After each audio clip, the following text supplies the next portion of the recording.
You found Radio Free Tennessee. Your Tony Basilio Show will begin momentarily. Keep it locked in right here at TonyBasilio.com and on your Tony Basilio app. And hey, do us a favor. Spread the word.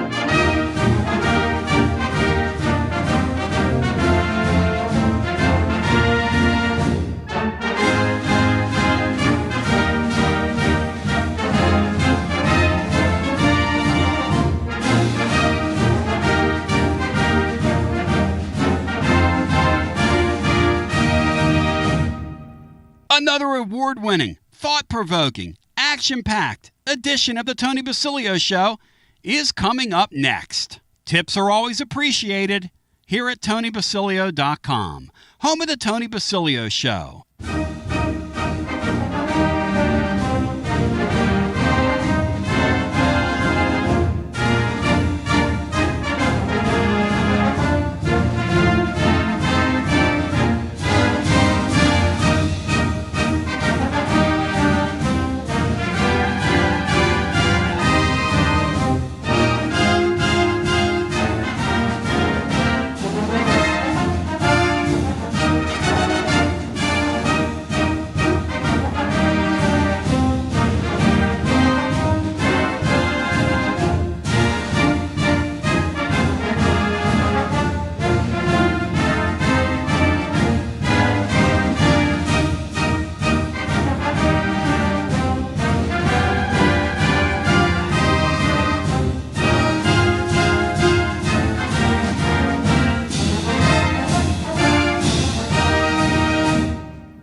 You found the Tony Basilio stream at TonyBasilio.com or on your smartphone or tablet. Another thrilling, chilling, and sometimes spilling edition of the Basilio Show is on the way next. Tips are always appreciated here at TonyBasilio.com.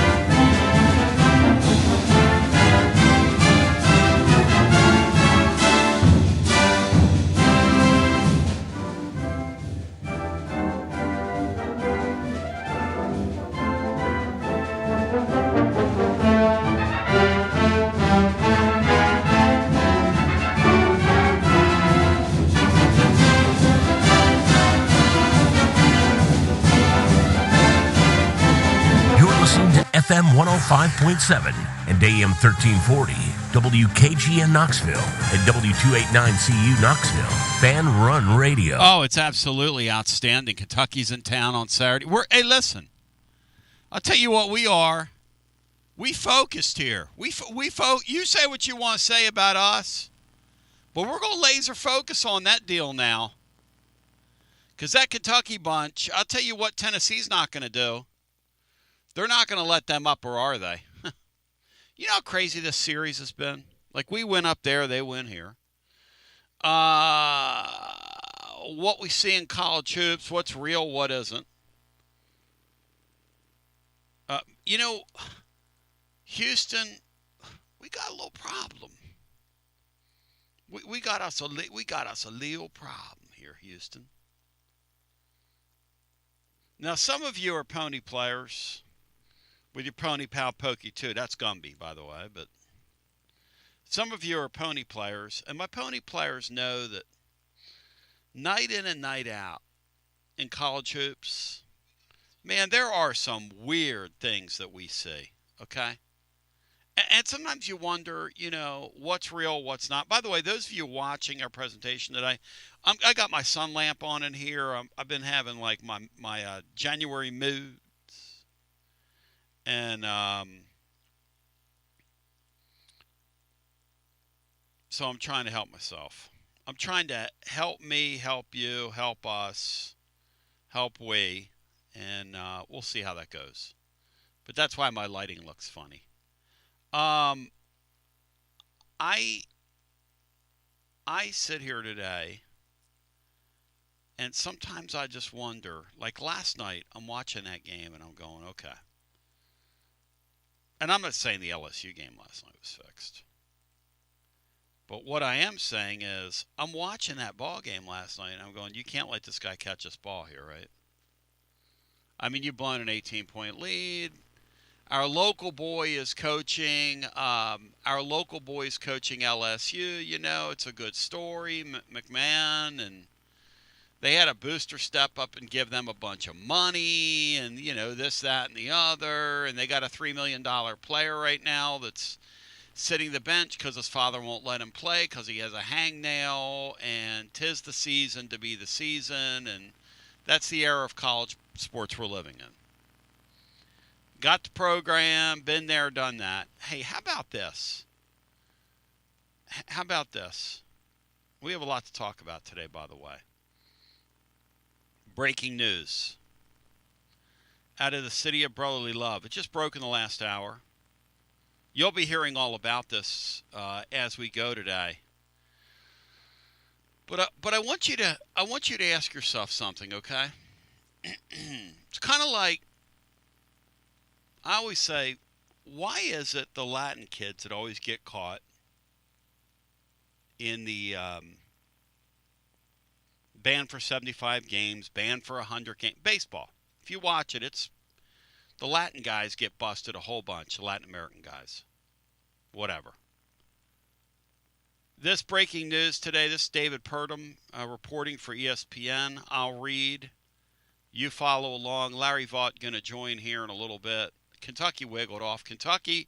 Hey, Brian, what was Kentucky's league record finna be last night if LSU didn't blow an 18-point lead? What was it finna be, Brian? They were going to drop to 1-3. And they were dead in the water. Tied for the bottom of the league. They so were far going to have, they were literally going to have, and I kid you not, they were literally going to have about 100 fans here on Saturday. Now they'll have about 500. The game was 18-3 with like, I don't know, 5.5 minutes into the game. I have it at the top of the blog. 20 men have been charged with point shaving schemes involving more than 39 college basketball players. That's 39 college basketball players on 17 Division I teams, leading to more than 29 games being fixed, according to a federal indictment unsealed Thursday in Eastern District of Pennsylvania. Now, here's my question for you. If they've caught 39 teams, how much it, or if they've caught 29 games being fixed over the last couple seasons is what this is, how many games are really being rigged? How many games are really being rigged?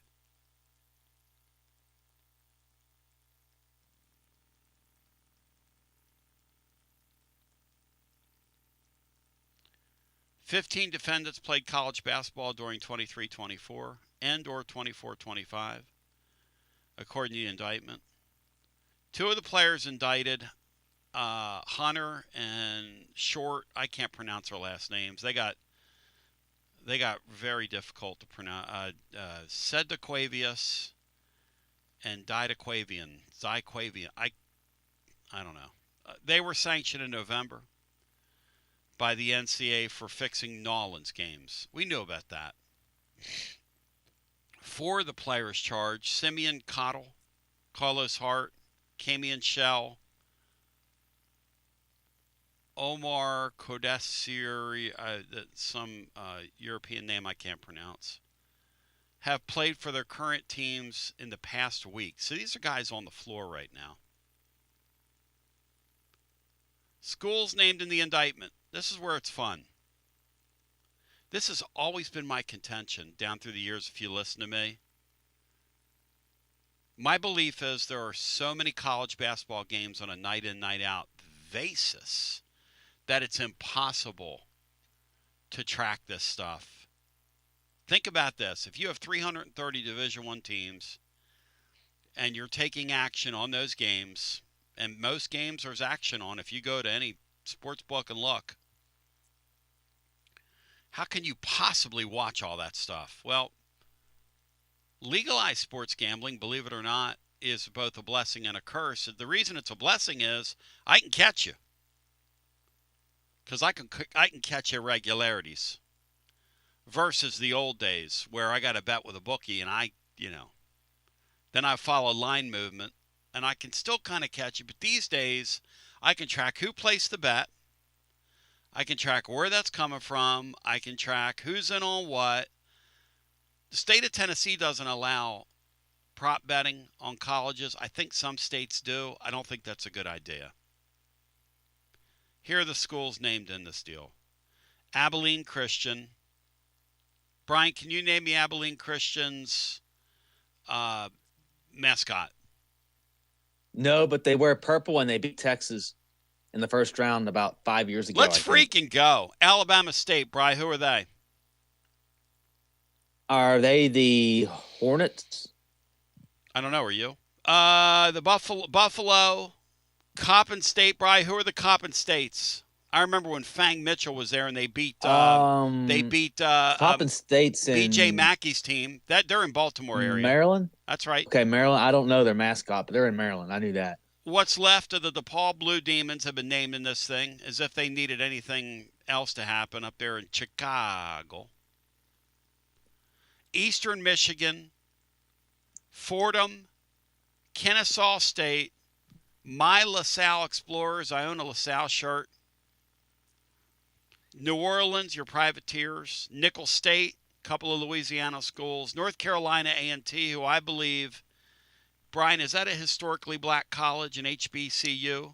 Yes, it is. Northwestern State, which I believe is another Louisiana-based school. Is that correct, Bri? Yeah, I think that's Ed Orgeron's alma mater, I believe. Robert Morris, who has a win over Kentucky. By the way, Kentucky, you still might get Robert Morris. They beat you in the NIT one year. Cal went and played the game. I respect the hell out of that for Cal going up there and playing the game. St. Louis, the Billikens, Southern Miss, Tom Marine, what's up, and Tulane. So these are all what I would call bottom of the barrel or close to it basketball schools. St. Louis has been pretty good, and St. Louis pretty good this year. But for the most part, most of these are what you would call poor schools playing at the bottom of the sport. And what it reminds me of is that tennis fixing scandal that occurred several years ago where lower division matches were being fixed. Why? Because those people in the lower divisions, that is an absolute... Now, the great Ben Testerman here in town has been such an advocate of tennis, and I love Ben. Ben, what's up?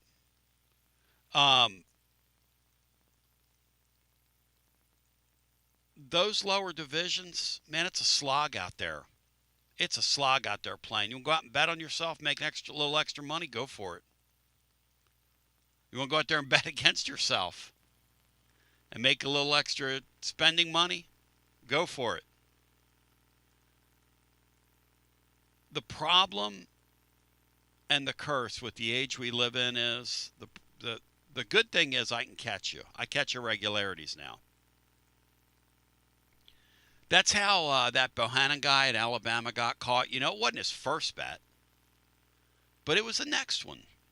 I got a line on you. I don't think that's the right melody to that song, but that's there's a tune called "I Got a Line on You." That's what we're doing here.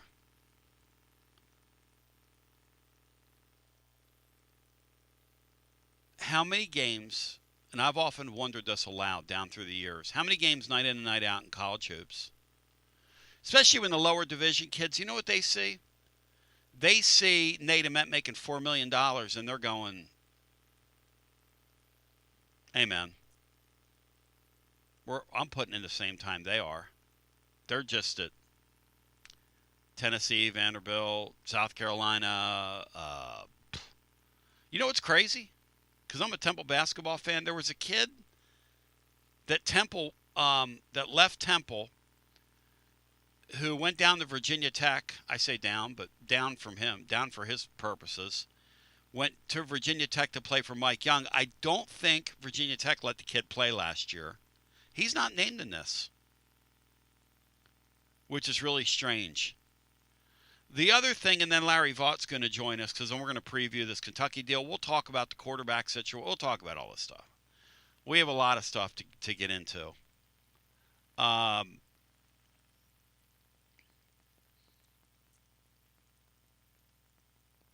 It'd be really funny on the quarterback deal is if the Vols had some guy we've never heard of, and he's a straight baller. How in keeping with the Heupel theme would that be? Like if they just sort of, I was thinking about it overnight. They take somebody like way off the scrap heap, and they grab him, and he just becomes a revelation. He becomes a revelation.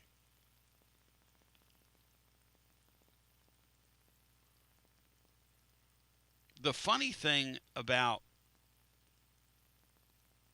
this whole thing here is, and Brian will like this part of it, the scheme, according to a 70-page document, began around September of 2022 and was initially focused on game fixing in the Chinese Basketball Association, Brian, the CBA.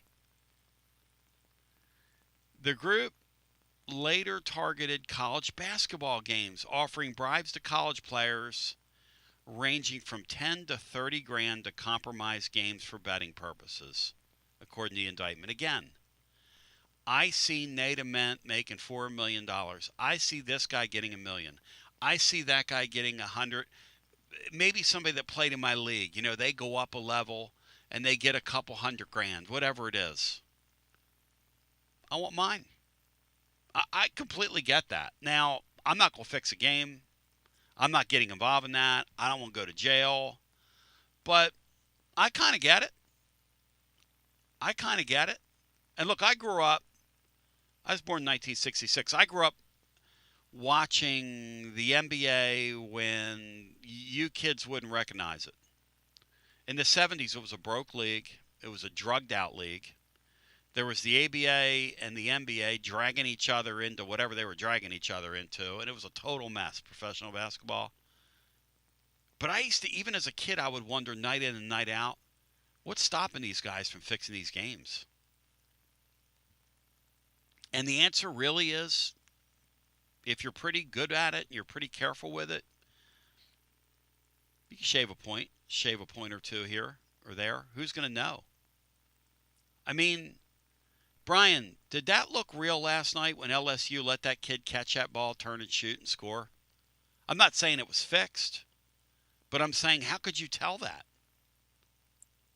That was one of the dumbest things I've ever seen. They missed 2 foul shots with 1.5 seconds left. 94 feet away from their basket with a 1-point lead and lost. It was Christian Laettner in reverse is what that was, except the stakes weren't quite as high, but it reminded me of that play years and years ago. Yeah. This is pretty next level. So the Dickens, you say, at quarterback, we've got people in the room debating over Dickens right now. The Dickens, you say. Somebody says he has a cannon for an arm. Another guy says he has a noodle arm. The dickens, you say, as Jed Clampett once said. So, Bri, the Chinese Basketball Association, any idea, like, isn't that where Yao Ming came from? And was Jeremy Lin, or he's American, right? Or has there been any other Chinese players, Bri, that have played in the game, played in the league? I can't think of any, but the guy that played over there was a former LSU player who helped manipulate games for those two guys. One game, I think he scored 20 points below his average and they lost. What? They got blown out or something. So he only scored 11 points when he was averaging like maybe 30 25. something. And they profited off that. So then so he started helping them. You could say he was the we too low of that league at that point. Yes, probably. Because off the backboard, he was doing the bang and the ding and the ow. As we take a brief time out and come back with, what were the other? Holy Fook and something Wong. And that will make you say, because something was Wong when that happened. Something Wong. Something was Wong. When they noticed a guy who averaged 30 scoring 11, something was Wong, and that tripped them. And see, that's what I'm talking about. If you're careful, they don't catch you. When you're averaging 30 and you score 11 and then they trace a bet back to you, something Wong, and you're going to call your attorney and he's going to look at you and he's going to say, holy Fook. But we're going to come back on the other side. And I'm of the belief that this kind of thing, and I could be wrong, but I'm of the belief down through the years in college basketball, this kind of thing has gone on. I'm of the belief that we've seen games that guys are shaving points in. I do think, and I know you think I'm crazy, I do think legalized sports gambling in a way is a curse, because for a lot of kids now, I can get a guy down the hall to make a bet for me on my phone. That's not good. That's no bueno. That's going on. Okay, I acknowledge that. I'm going to readily acknowledge that. The other thing is, though, that you get caught. Whereas back in the day, it was a little harder to get caught. So hopefully this helps people. We'll take a brief time out, and we'll continue with more on the other side after this. Life never stops moving. And between the 30-minute commutes, daycare pickups, weekly soccer practice, Tuesday night yoga, X number of coffee runs, and that weekend trip to grandma's, you're racking up the miles. What you need is a tire that can keep up. A tire designed for doers. A tire that's going to last. Like the exceptionally long-lasting Michelin Defender tire. With an 80,000-mile warranty and the safety and comfort you expect, you can forget all about the miles ahead and focus on getting to your destination or conquering your to-do list. Fleet Tire, I-275 exit 1B at East Woodland Avenue in Knoxville. That's Fleet Tire, I-275 exit 1B at East Woodland Avenue in Knoxville. Fleet Tire. Inward Half is committed to the game and the memorable moments that happen in between. From the tee box to the tailgate, from the green to the big game. For the first birdie with Dad, the first big win with Mom. Friday night lights, Saturday superstitions, Sunday traditions. Fall into the comfort and unparalleled performance of Inward Half. This fall, enjoy the walk-in. Are you tired of hiding your smile because of crooked teeth? At Knoxville Smiles, we've got the perfect solution. Invisalign. No metal, no wires. Just clear, comfortable aligners that straighten your teeth without anyone noticing. Eat what you want, smile with confidence, and see results in as little as 6 months. Call us today for more information about Invisalign, 865-539-1776. Or just visit us online at knoxvillesmiles.com. Smile brighter with Knoxville Smiles. Out-of-town law firms have been swarming into East Tennessee lately. From Memphis, Chattanooga, and Birmingham, they've stormed into the area. Wouldn't you rather do business with a local firm? You know, a true neighbor. Marcos Garza and the pros at the Garza Law Firm are just that. There are neighbors and friends that support local causes year-round. The Garza Law Firm works to serve you professionally on criminal matters, injuries and accident matters, and Social Security and disability filings. The Garza Law Firm is here for you at garzalaw.com. The Garza Law Firm. Let us help. Start the new year with comfort and savings from Pipe Wrench Home Services. Tired of high energy bills and constant heating and AC repairs? Ready for a more efficient home? There's never been a better time to upgrade your comfort and take control of your energy costs. Upgrade your HVAC system now with Pipe Wrench Home Services and make no payments until 2027. A new energy-efficient system means lower bills, fewer breakdowns, and peace of mind for years to come. And with Pipe Wrench Home Services same-day service guarantee, you won't wait to start enjoying a more comfortable home. Your comfort isn't just our job, it's our promise. Upgrade your HVAC system now with Pipe Wrench Home Services and make no payments until 2027. Schedule your free estimate today at pipewrench.com. Pipe Wrench Home Services, trusted in Knoxville, Maryville, Oak Ridge, and neighboring communities for over 20 years. Same-day service guaranteed, or the visit is free. Offer good with approved credit. Some restrictions apply. Visit pipewrench.com for details. TB here with Alan of WeShipFloors.com. Tell them about it, Alan. Hey, I'm Alan from WeShipFloors.com. Our competition's prices, well, they're going up. Ours are coming down. Our waterproof floor Supercore is the best, and right now it starts at $199 a square foot. Our warehouses are full of 4mm, 6mm, and 8mm. You strapped for cash? Well, we have our own in-house financing. Use our room visualizer and order some free samples today. Supercore from WeShipFloors.com. Best products at best price. Like Alan said, head over to WeShipFloors.com. Use the room visualizer on the website. Drop in any of the 120 Supercore floors virtually into your room and order your free samples today. WeShipFloors.com. Tennesseans, they are us. The best product, the best price. WeShipFloors.com. Living Vol fan, when it's time to get ready for 2026 and what's ahead, there's only one place. It's Alumni Hall. The best and largest selection of Tennessee apparel for the whole family. Top brands, Nike, Champion, Columbia, Peter Millar. And check this out. All the basketball stuff that the Tennessee basketball fan could ever need. Some great Tennessee baseball stuff as well. Any season, any reason. Alumni Hall, 3 locations in Knoxville. Also Murfreesboro, Bristol, and now open, of course, in Johnson City. And anytime online, alumnihall.com. Say it loud, say it proud. The ultimate volunteer shopping experience. Alumni Hall.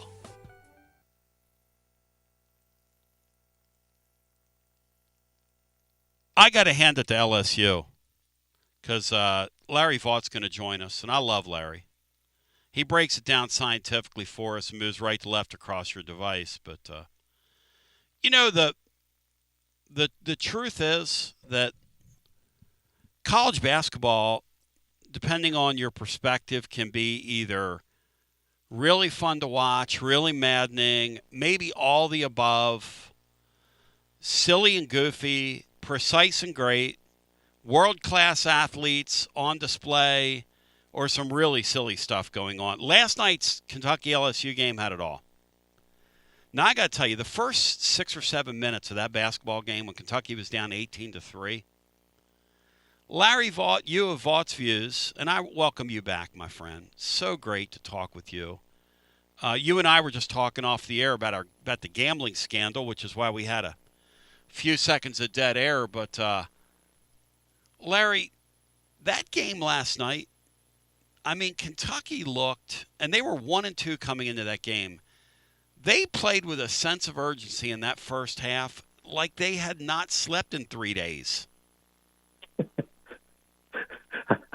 That might be being kind. It was just god awful. As I was telling you, it's the worst half of Kentucky basketball I can remember since Billy Gillespie's first year in 2008 when they got 11 points in the first half at Vanderbilt, and he made Josh Harrelson sat in the bathroom stall at halftime because he played like poop, and then made him ride home with the managers instead of with the team. But this performance, the first half, was every bit on par with that. It was just terrible. And I'm of the belief that, I look at that Kentucky squad and I say they have got to be better. I mean, they've spent a ton of money, but they're Exhibit A, and we're seeing this now with Indiana and some of these other schools, because there are schools that have spent a lot of money in college football and not getting that return. And Kentucky's that Exhibit A in college hoops, that just because you spend the money doesn't necessarily mean you see it on the floor. It has to fit together. And somehow Larry just hasn't fit for them to this point, right? No, it hadn't. Part of it has been injuries, I think. They've had so many guys in and out of the lineup. But the biggest part of it has just been effort and lack of any kind of connection between players and players, or players and coaches. It seems like the effort's not been great with the players. It seems like the players don't know exactly what the coach wants. At times, Mark Pope is a little clueless, not only coaching, but when he tries to explain what has happened. I mean, it just makes no sense how things have been. A guy that I think is a really smart guy, and I've always thought was a really good coach, but some of the things he's done this year just have not made sense, and they get off to such horrible starts every game. I mean, the only positive last night was they didn't fall behind by 20 like they have 6 other times this year. They only got to 18 before they started coming back, but you just can't live like that and hope to win very often. I mean, they're just lucky that LSU is the worst team in the league. Oh, boy. And they were able to come back against them, but I don't think there's anybody else they could do that. And I'm not buying in that saved Kentucky's season. I think it prolonged Kentucky's season because they lost last night. I think it was over. Now, at least it's maybe prolonged for another week, and we'll see what happens. It's so well put, right? Like, you want to think, and I kind of lurk and look at these Kentucky boards, and you're not fooling these people, right? So, like, after last night, they're like, that didn't fix anything. We're still a total mess. We've lost our guard. We've got to figure out a way to do this. But they, in a lot of ways, they did show some fight. And this Tennessee-Kentucky series, and this Tennessee team is so weird, too, that in the last several years, Kentucky's come into this building and won. Let me ask you this. How many Kentucky fans do you think we see in our building? Because I don't sense a lot of buy-in from Kentucky Nation. In fact, I think they're repelled by this basketball team, the way they play, and they're not identifying with it at all. The high-priced nature of it, and just the way those guys just don't play together.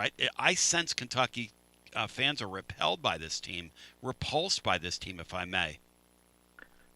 Yeah, I think there's an awful lot of fans that are not happy at all with this team, and unless they bought tickets way before the season started and were excited and just figured they bought the tickets, they're coming anyway. Yep. I think it'll be a fairly small crowd because the last couple of years there's not been huge crowds at Tennessee, even on the 2 times that Kentucky somehow won as a double-digit underdog. But I didn't think they had a chance either time, but I didn't count on Rick Barnes letting his team shoot 43-pointers like they did the one year. Yeah. So maybe they'll do that again and try to keep Kentucky in the game and go 4 for 40 or whatever it was they went. But I don't think there'll be a big turnout of the blue because they had a big turnout in Nashville and they stunk against Gonzaga. They've had big turnouts in other places. They just haven't played very well. So I think people are not going to be real anxious. Snows in the forecast a little bit. So I think a lot of fans will just be sitting at home thinking, I'm going to watch the first half, see how it goes. If it goes like I think, I'm going to turn it off. It's indicative kind of the strange year it's been so far in the SEC, and Kentucky almost walked out of there 1-3 last night, but they won the game. So what happened in the second half for them that they weren't doing in the first half besides scoring a little bit? Did somebody in your mind wake up? Did they find something last night? Well, they went from Denzel Aberdeen looking like you and I could play a better point guard than him in the first half to where he suddenly not only scored 17 points, but he actually kind of ran some offense for them, and that helped. But the biggest thing was just their energy level. They've had so many games where it looks like they're just kind of sleepwalking for periods of time. In the second half, their energy just from the beginning, what you could argue maybe it's because they made their first 2 or 3 3-point shots or whatever, but I don't know. But whatever it was, that energy got lifted way, way higher than what it had been. Then they kind of got the pace of the game going a little bit, and they played better. And even with that, even with scoring 53 points in the second half, though, still needed a miracle finish to win at LSU, which hadn't won a game. So let's not kid ourselves and think they just suddenly found the magic tonic in the second half, because they didn't. They just were lucky they were playing LSU that kind of collapsed down the stretch. But and again, Malachi Marino hit a great shot. Not taking that from him, but great shot. But still, Kentucky, they just can't continue to play that way where they have so many long periods where they just can't score. And that's been every game they've lost. That's pretty much been the scenario. As we talk about this Kentucky bunch, the thing that I think really illustrates the struggles for them is that Missouri game where 2 points in the final 4, whatever it is, 4 minutes and change, and really just looked totally disorganized in the last minute on both ends, allow Missouri to convert and take the lead in their building, Larry. Those things are not supposed to happen. And here's the thing about Mark Pope, because I told you last year, from a Tennessee perspective, I appreciate Mark Pope because in an era of mercenary coaches who get up there and say, I really care about the tradition of the school, and then, when they leave a pile of the garments that they wore during their time at that school over in the corner, and whatever else they might take a few trinkets with them down the line. But Mark Pope is not that way. But man, Mark Pope feels.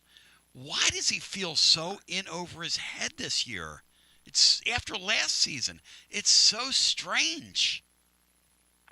Yeah, it really is. Because last year it seemed like every button he pushed was the right button. My theory is that he's never coached a team with so many good players. And he's tried to worry so much about what to do for every individual player instead of just trying at times maybe worry about what just to do for the team. If that makes some guys mad, you just have to do it. And maybe paychecks comes into that too. I don't know that part of the equation.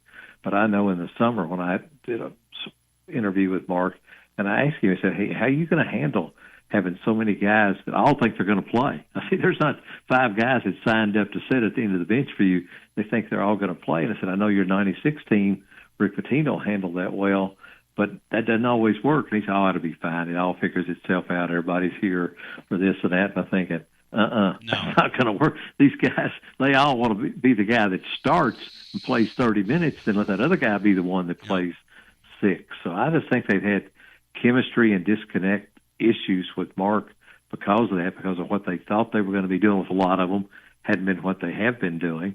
And then when the season was being put together, he thought his best 2 players were going to be Jalen Lowe, the point guard, Jaden Quaintance, the center who was coming in at Arizona State off knee surgery. Yeah. Well, Lowe's out for the season after dislocating his shoulder 4 times. Quaintance has played a few games. Now he's been out the last 2, and it wouldn't shock me if he didn't play anymore. I mean, nobody is saying that, but I just don't know that I think he's going to be back with the way this team is going. Whether one thing he's just better off making sure his rehab is great and go ahead and go to the draft. So those 2 guys, they've not got anything out of it. Then Mo Diabate, who was supposed to be their bonus baby from Alabama, has just not played very well, and now he's kind of relegated to a 12, 13-minute a game guy. And when the season started, along with Otega Owe, those are supposed to be the guys that carry you. And for 3 of them now, I mean, Mo Diabate, he may not play 10 minutes against Tennessee. Isn't that wild? Because they are better when he's not playing. How has that happened? Again, we're back to this. Things we thought were true about Kentucky before the year. Go ahead, Bri. I mean, it's just you didn't weird. mention Brandon Garrison, I think, who sometimes doesn't look like he really wants to be there and doesn't look very happy to be there. I think that's an accurate observation. I think Pope went way in thinking that he would have Ortega, Oway, Brandon Garrison, Colin Chandler, and Trent Noah back from last year, and that all four of them would be way, way better. I don't think Ortega could have been better. He was good last year, yep. but Garrison definitely is not better. Noah seldom ever gets off the bench now, and Chandler has his moments, but overall he's not made any kind of huge jump. So there again, there's three guys you thought were going to be people you could really lean on, and they can't.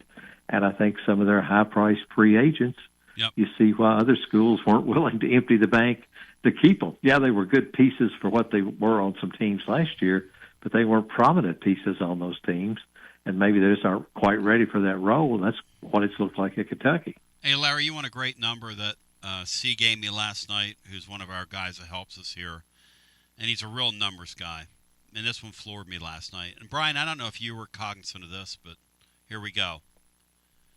So Kentucky's beaten Tennessee 3 of 4 games in Thompson-Boling Arena, and a few of those games look like they literally were played in the Twilight Zone, like the way they went on.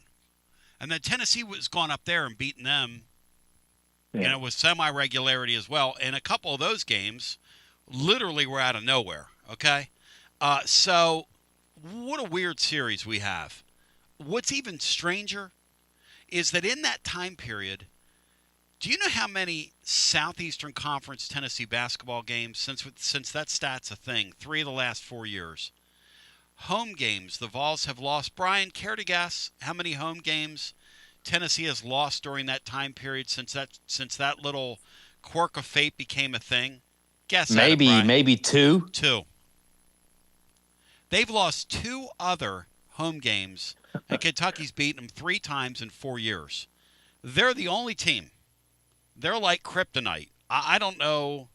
And like Larry says, the weird thing is it's not like back in the day where they would have 4,000 or 5,000 people in our building and they're riding that emotion. And no, they go and play those games in front of a smattering of fans now.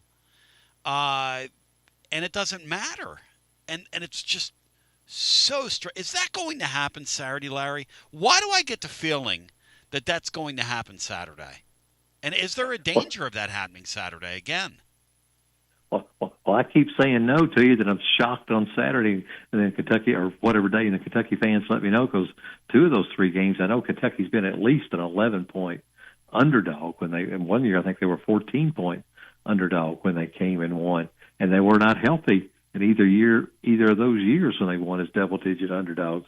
I mean, I can't see any way that Kentucky's tough enough, physical enough, or good enough on offense to win at Tennessee. But then again, like as I said, I don't remember exactly what the total was, but it seemed like there's 43-point shots that Tennessee just fired away last year or whatever it was, and just kept missing. I can't imagine they'll do that again, but I really couldn't imagine they'd ever do it once. But I just don't see Kentucky. I mean, a team that was down 14 points to Mississippi State before rallying and winning. They were down 18 to LSU. Yeah. They got blown out by Alabama. I just can't see them going into Knoxville and winning. But again, I've said that for a couple of the last times they've gone in there and done that. But I just don't think this team has the guy that can stand in there and make that happen for them. Now, we will see. I know Tennessee's had some ups and downs too, but overall, they just look way, way better than Kentucky. What's crazy, too, as Larry Vaught joins Vaught's Views, and I encourage you to check him out because people are commenting in our YouTube chat about what a good dude you are, Larry, when you're on here.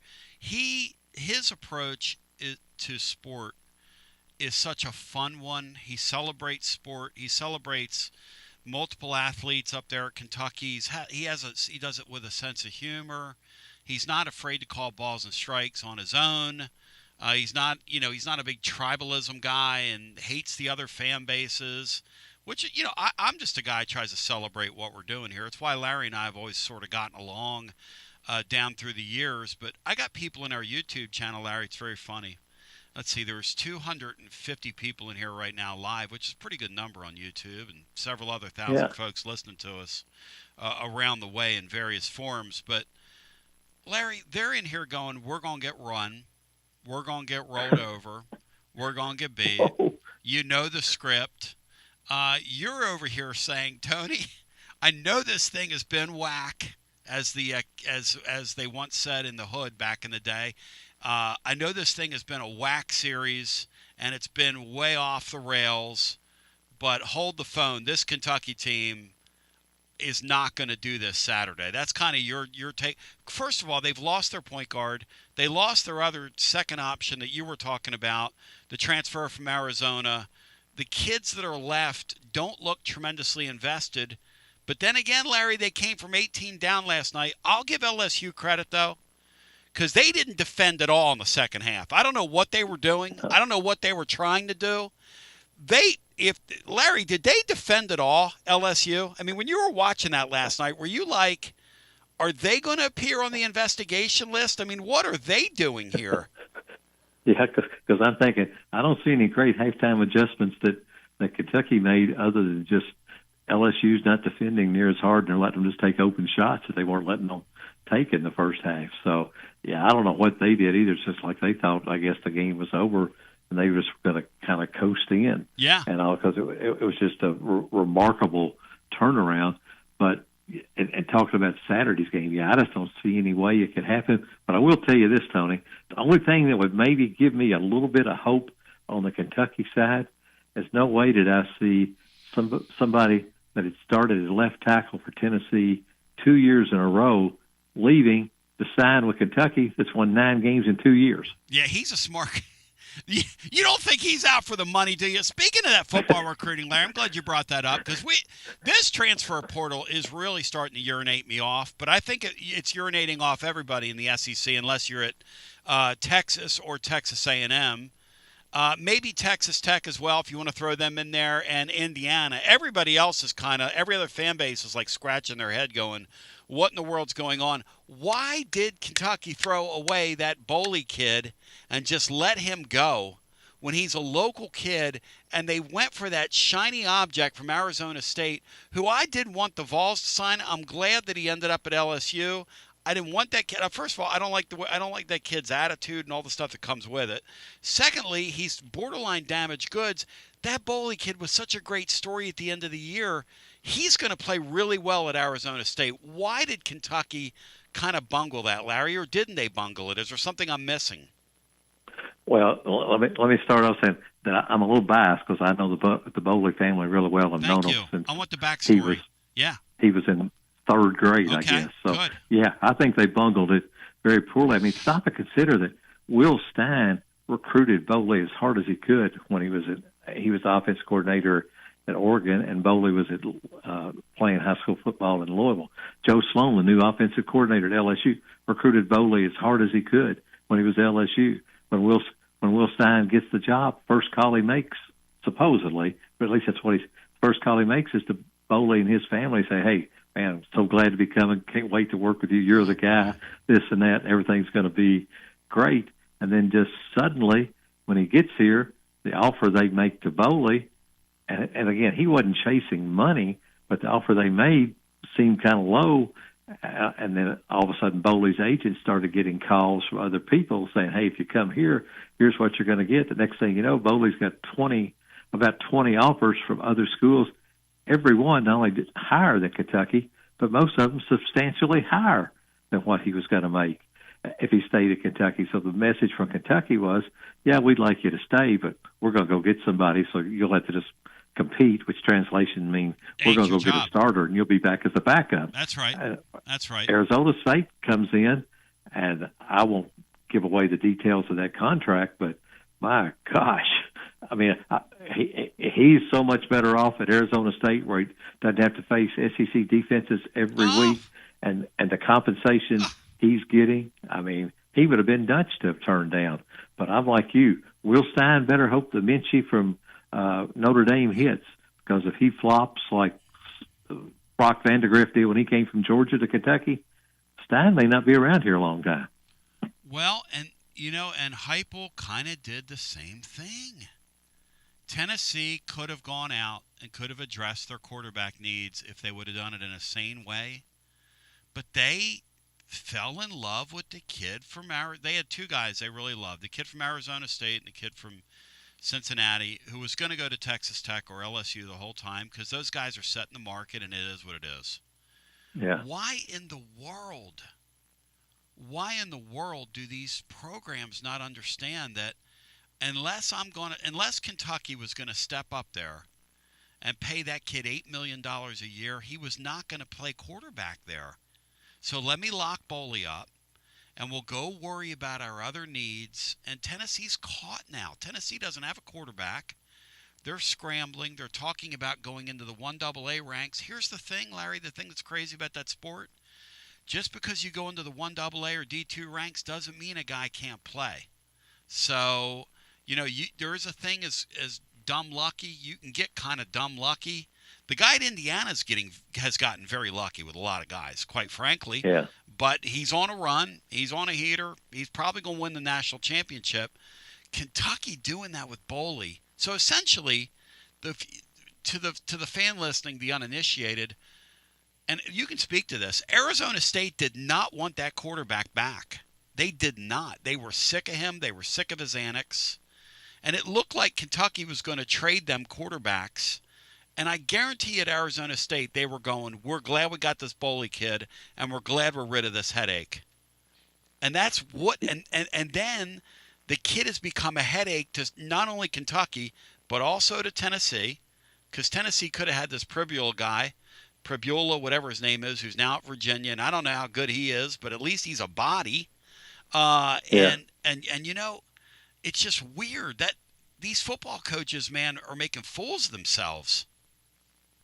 Yeah, they are. What's really weird with the Boley deal, he's gone to Arizona State, and I don't know the exact rankings because I kind of give up, but I think they have signed 3 of the top 7 or so receivers in their transfer portal. Mm-hmm. Kentucky's begging anybody to come try to get a receiver in. They just haven't had any luck bringing in a big-time receiver to play for the quarterback from Notre Dame that they went in all in on instead of Boley, where Arizona State has gone out and got 3 of the top guys in the transfer portal, and you're kind of sitting there thinking, wow, it's, kind of tells you something right there. But, again, it's just weird how things go. I think Kentucky's brought in 30 guys now in the transfer portal. Wow. And maybe they'll be good. Maybe they won't. I don't know. Yeah.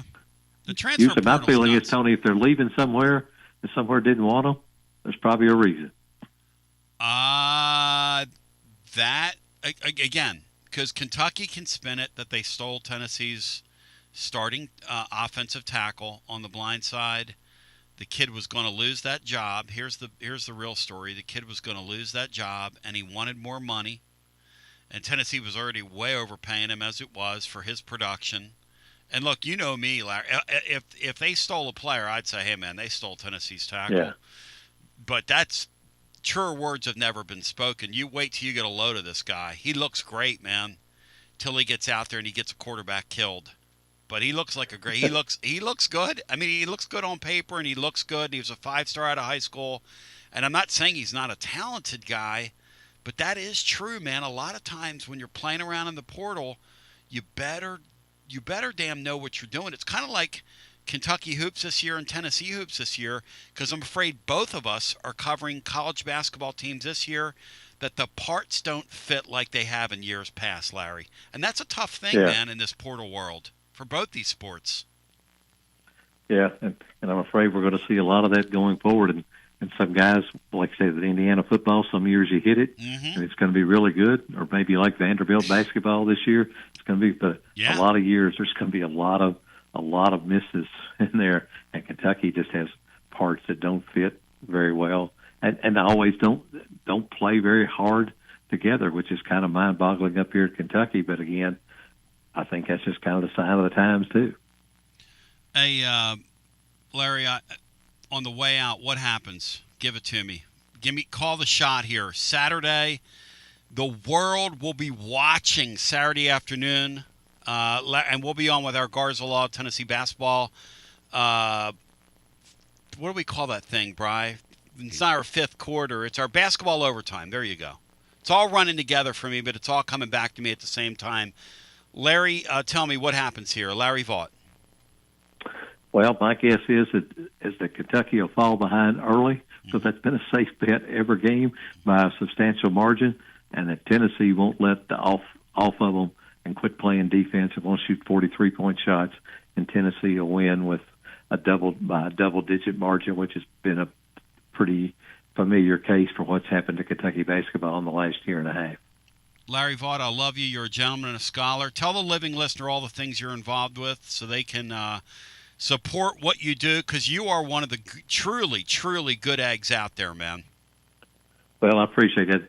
You can follow me on X at just @VaughtsViews, or you can check me out at my website, VaughtsViews.com. Great guy. Larry, you're the best. Thanks, man. All right, Tony. I tell you why I love him, because he's like, look, Kentucky's team doesn't fit this year. We're going to take calls now to the rest of the till Snowmageddon happens. I love him because he's just like, look, I know the Boley family. They bungled that.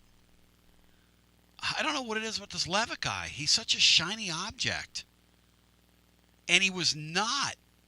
They did not want him back at Arizona State. I am not dismissing LSU's quarterback.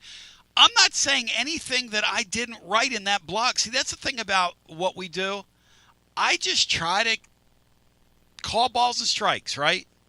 Because here's the thing.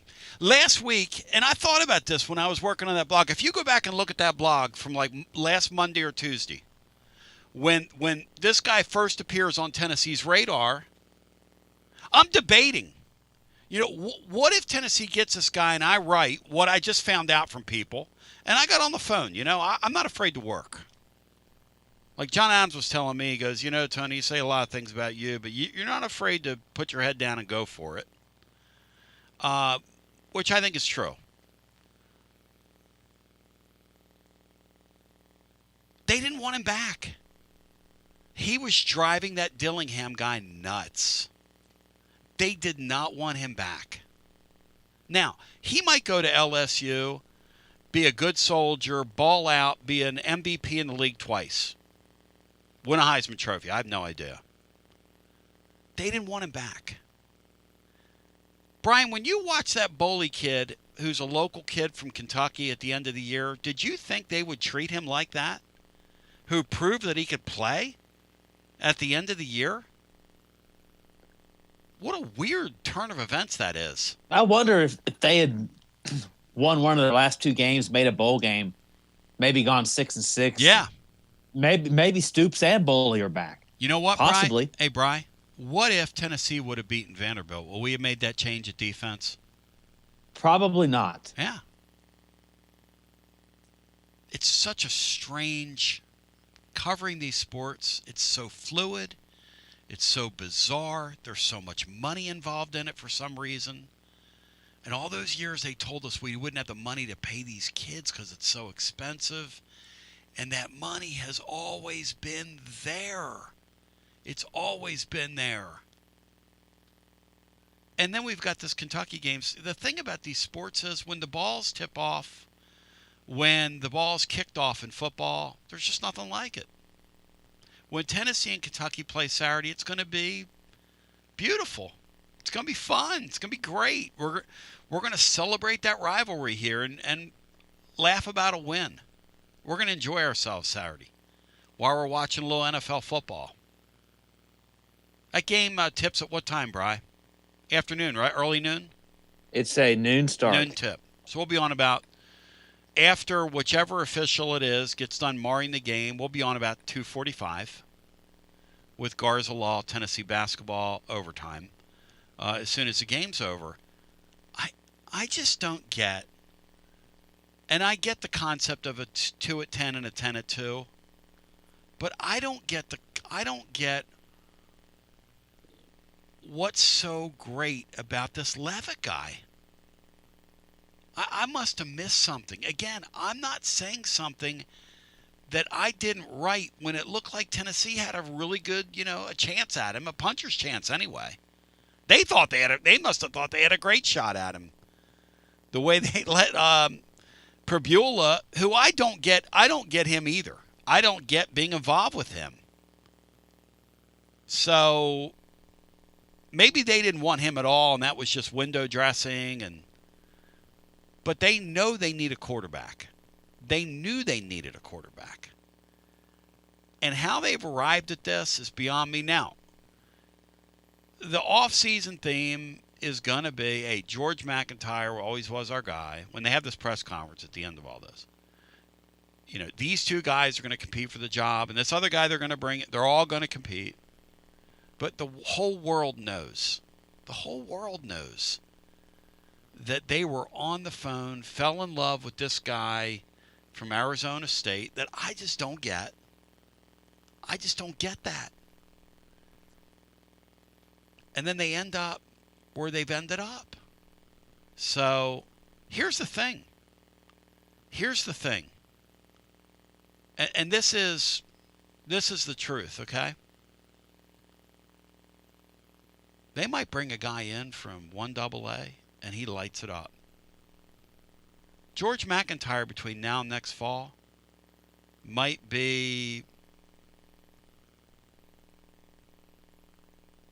take off like a rocket.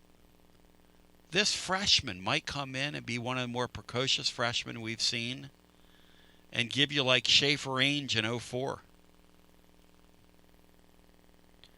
Literally in that sport right now, my mind is wide open because anything can happen. And you can't throw any of these seasons away. And I'm going to ask you this on the other side because we're going to talk about this. I talked to somebody today. I had 3 people I knew that were at this convention out in Vegas for the NCAA deal. And all these ADs are out there and the whole thing. So I have 3 different people I know in the industry who were there.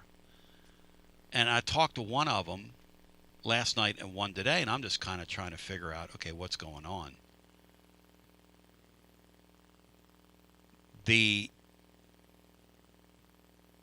deal is this. They're going to 16 teams. Now, it's all going to happen around that championship game. They're going to have all the ADs, it's this weekend. They're all going to get in a room. But they're going to 16 teams next year. This is my topic next hour. Should our expectation be that the Vols make a 16-team playoff next year? Is that your expectation? Or is your expectation that next year is just kind of a throwaway season? None of the seasons are throwaway seasons, but if you don't make a playoff in a 16-team format, that's a pretty... Bri, would you call that kind of a mediocre season here? Do we call that a mediocre season if you don't make a 16-team playoff? Yeah, probably. Depending on some circumstances. Yeah. I'd have to see what the final roster is. I expect they ought to be in the mix in the picture for a playoff berth if it's 16 pretty much every year into the month of November. The people I talked to that were at this convention just now expect that they're going to ratify a 16-team deal. Of course, the Big Ten has these crazy ideas that they have, but the people I talk to expect that it's going to go to 16. And the question is, when it does, do you expect to be in a playoff next year? 865-200-5402. Tennessee is among the top 12 spenders in the sport. They will have a highly paid payroll next year. That will be a highly paid. They fortified their defense. They're not done yet. I don't think they're done with their chase for a quarterback yet. The bell hasn't tolled on the portal yet. We'll see what happens there. They haven't. They're still going to add some more defensive players. I still think they're going to add to their offensive line. Do you expect to be in it? The first 16-team playoff. If you remember, and somebody brought this up yesterday, the 12-team playoff berth from a season and a half ago sort of came out of nowhere with a redshirt freshman quarterback. Do you expect to be in it? 865-200-5402. Again, 865-200-5402. It's hour number 2. Matt Dixon joins the fray. And we're going to continue on the other side as we break her down scientifically. Thank you to Larry Vaught. Great stuff. I'm sorry, that was wrong on my part, but that's good to hear. I love a little rock. You're listening to FM 105.7 and AM 1340, WKGN Knoxville, and W289CU Knoxville. Fan Run Radio. It's the hottest post-game show on the planet. Garza Law, fifth quarter fan reaction. Fan reaction. As soon as the final gun sounds, we're live. Score a TD every time with T3 Vodka. T3 is Tennessee's premium vodka, handcrafted with passion, precision, and a whole lot of pride. T3 Vodka is taking the Volunteer State by storm. T3 Vodka, handcrafted in the majesty of the foothills of the Great Smoky Mountains, where quality isn't just a promise, it's a way of life. Filtered 10 times and 80 proof, T3 Vodka delivers a smoothness that's unmatched. This dedication to excellence has already earned T3 Vodka prestigious accolades. T3 is a 5-time gold medal winning vodka and the 2025 SIPS Consumer Choice Award medal winner. Whether you're sipping it neat or on the rocks or mixing up your favorite cocktail, T3 Vodka is your choice for a premium, award-winning experience. Score a T3 TD and ask for T3 Vodka by name at restaurants and wine and liquor stores today. Drink it neat, drink it right, drink T3 Vodka and score a touchdown every time. T3, Tennessee's premium vodka. Distributed by Athens Distributing Company. Please drink responsibly.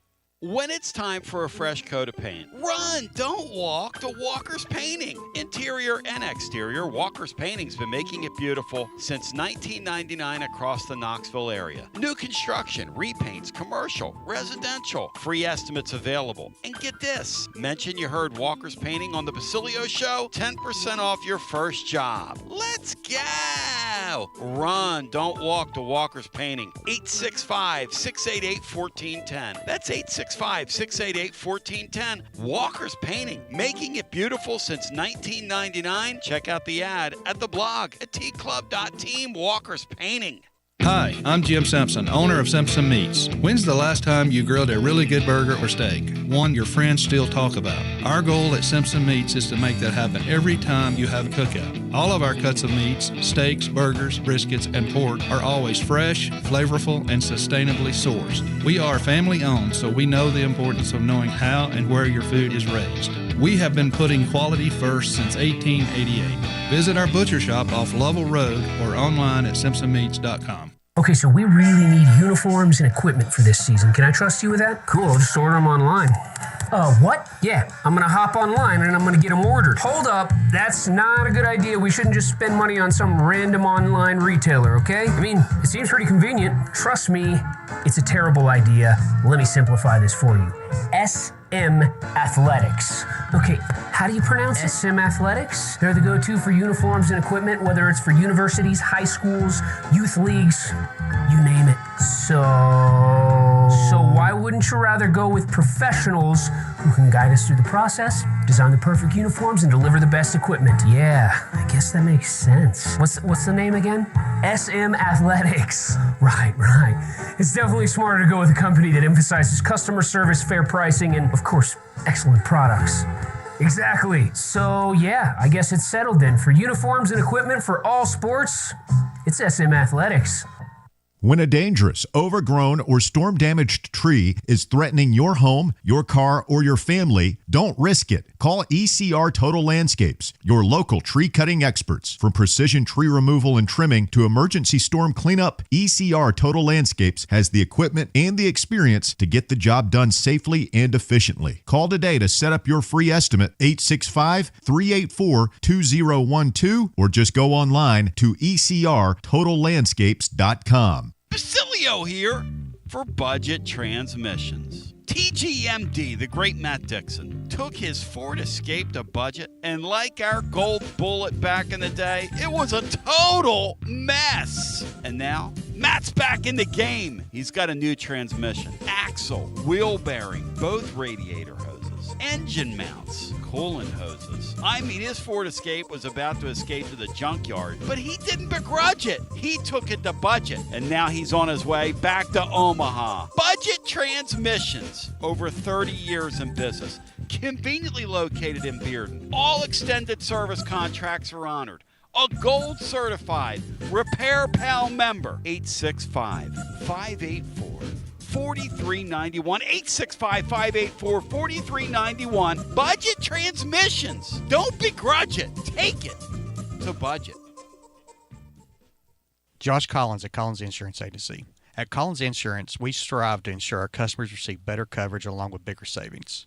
Our community is important to us. We want to provide exceptional service to our customers. Anybody can provide great rates, great coverage, but can you also get great service? And hey, don't just take my word for it. What's up, everybody? Zakai Ziegler here. My family turns to Collins Insurance Agency for the best service, coverage, and price. So don't just go online and get some random insurance. Experience the Collins Insurance difference. Like he said, experience the Collins Insurance difference. CollinsInsuranceTN.com. CollinsInsuranceTN.com. And hey, their Mama ZZ approved. CollinsInsuranceTN.com. Thank you to Josh Collins and ZZ. One more thing, Tony. Go Vols. Yee-haw! I've been hooting and hollering ever since I started betting with the VIP Play app. VIP Play has more than 200 leagues, every bet type you can imagine, live betting and live hosts, all with 24/7 support from real live people when you need them. Start betting better with the VIP Play app today. Don't be a better, be a better with VIP Play today. VIP Play coming soon. Gambling problem? Call 1-800-889-9789. Must be 21 plus and located in Tennessee to bet.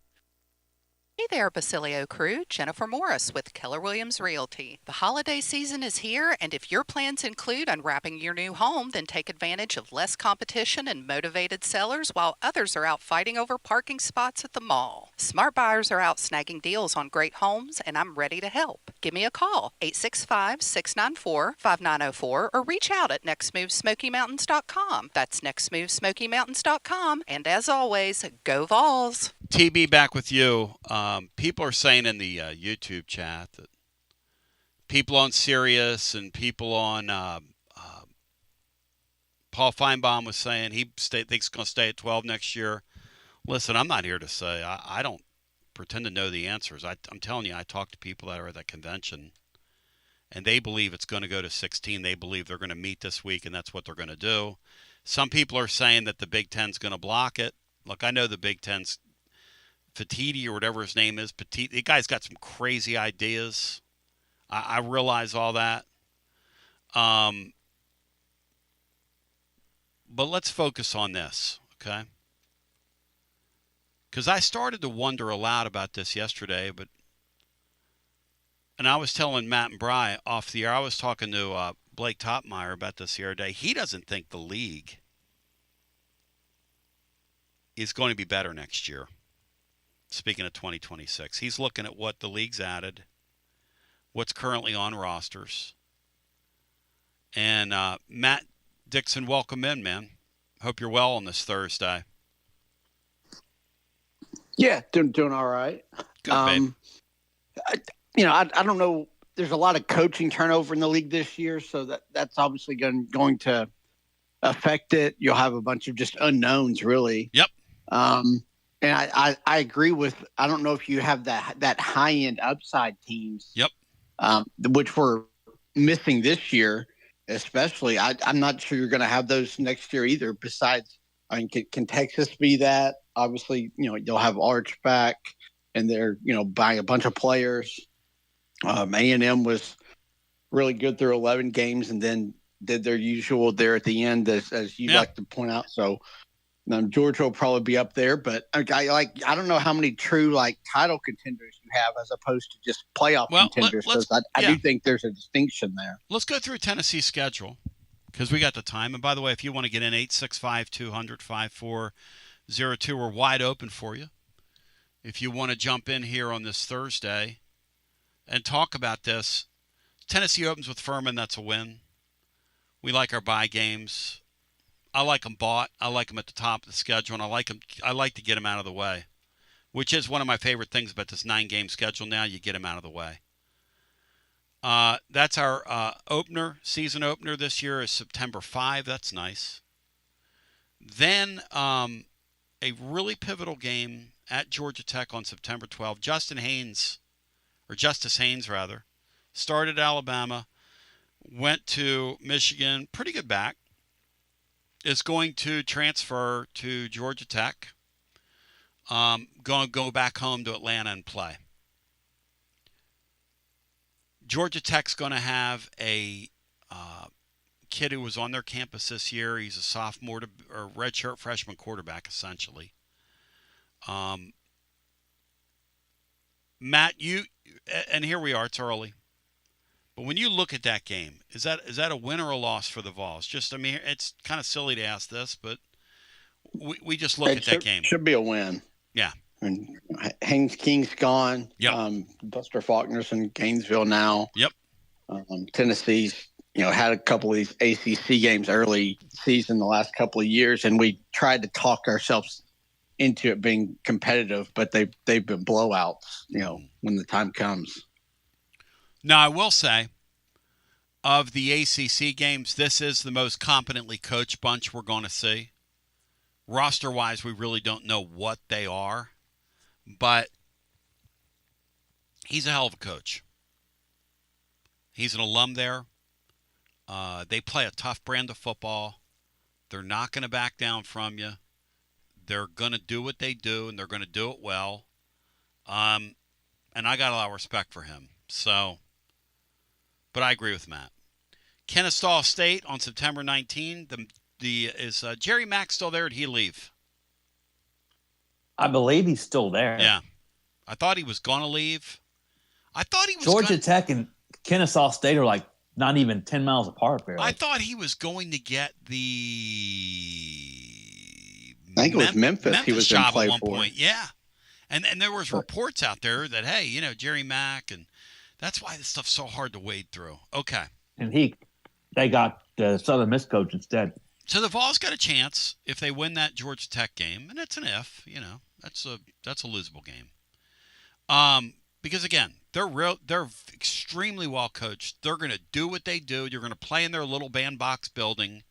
It's going to be a great atmosphere, and whomever our quarterback is, it's going to be an inexperienced quarterback versus an inexperienced quarterback, and God knows what's going to happen unless we pull a fish out of the fire and we find, somebody that's got some miles on the tires, and who knows. I'm still open to the fact that Tennessee goes through the spring, and maybe there's a grad transfer quarterback that lands in your lap in the spring. Anything can happen here. Or you can get a guy from 1AA, whatever. I don't know. But let's go to September 26th. So September 26th is Texas, and this is the first SEC game. This is your SEC opener. This is going to be a real handful. This game here is going to be some of these games I look at in previous seasons, and I don't pencil in losses. I pen in a loss. I'm almost inclined to take a Sharpie and put that down as a loss, the way Texas has gone crazy in the transfer portal. Then again, this Arch Manning guy's been known to throw up a stinker or two. And it's do or die time for him. It's sort of now or never. Personally, I think Texas, on paper, has the best team in the league. I don't know what that gets you. I don't know what that gets you in modern college football, having the best team on paper in one of these leagues. Ohio State, I guess, had the best team on paper last year, and it didn't get them very far compared to their competition. Matt, when I look at that Texas game, I think if there is an elite team in the league, Texas might have the claim to be the elite team. What do you think? Yeah, I think it's between them and Georgia. Let's not forget Texas was the preseason number one team going into this season. That's right. And you had all the Arch hype, and he didn't live up to it early. A lot of it wasn't necessarily his doing because he had the offensive line was bad, but awful. I think he improved. So yeah, and they went out and got a bunch of skill position guys to around him. So I think them and Georgia are kind of the top two teams, I think, in the league going into the season. So that'll be a tough game. You have the Arch Manning coming to Knoxville, Texas coming to Knoxville. I think there's a lot of similarities between Sarkisian and Heupel, both good and bad. I think that'll be a really hyped up game, a lot like the game at Oklahoma 2 years ago, which was, their first game in the league. There's a lot of, you had game day there, a lot of off the field stuff. And I think that'll be for that game as well when Texas comes here. And I'm not ready to make that a loss, but I think Texas will certainly be favored. Texas hasn't played Tennessee in football since 1968. Oh, it's so great, Brian. Yep. WLN's had this one circled for 50 years, Brian. Let me tell you That's something. right. No, 60, He's got that old media 60 guide years. to prove it. 60 years, guys. 58 years to be exact. I'm going to, shall I say, buttress myself for that one. But that's another story for another day. The thing about Texas is they went and added my favorite wide receiver out of the league, the kid from Auburn. I love him. And they also added the kid from Alabama last week. So they're going all in. They're going all in on this deal. Then you get kind of a curious game. You've got the protege and the teacher. And it's on October 3rd. And essentially, you're playing South Florida when you look at what the protege has done. The protege is following the model of Kurt Signetti at Indiana. I got a job. I'm gonna take my football team with me. And you've got Tim Banks coaching safeties. Advantage Tennessee.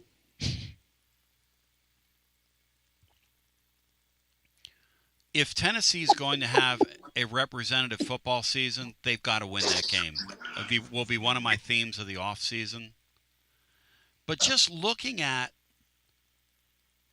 what Blake Topmeyer was sharing with me this week, his belief in the league, which is it's not going to be better. Now, that's just it's just his thought. I mean, God knows when these teams hit the field, there will be unearthed superstars are going to show up. It's what's great about the game and the unknowns and all that stuff. But October 3rd, Tennessee at that point should be no less than 3-1. I think that'll probably be the number, 3-1. Well-oiled crowd for Comrade Golish's. You literally, Brian, that's the non-negotiable game of the year for me. Can't lose that game if you're going to have a representative football season here.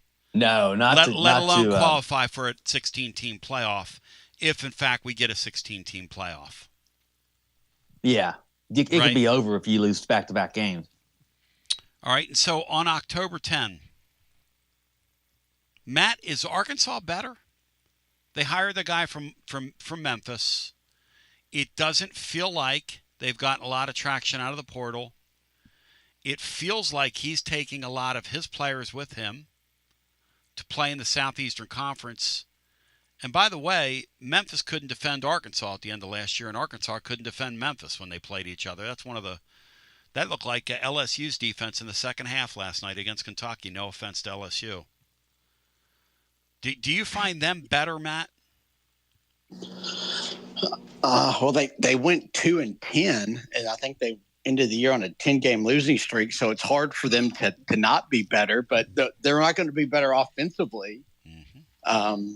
But that's a game. I mean, that's a game. Obviously, you should win.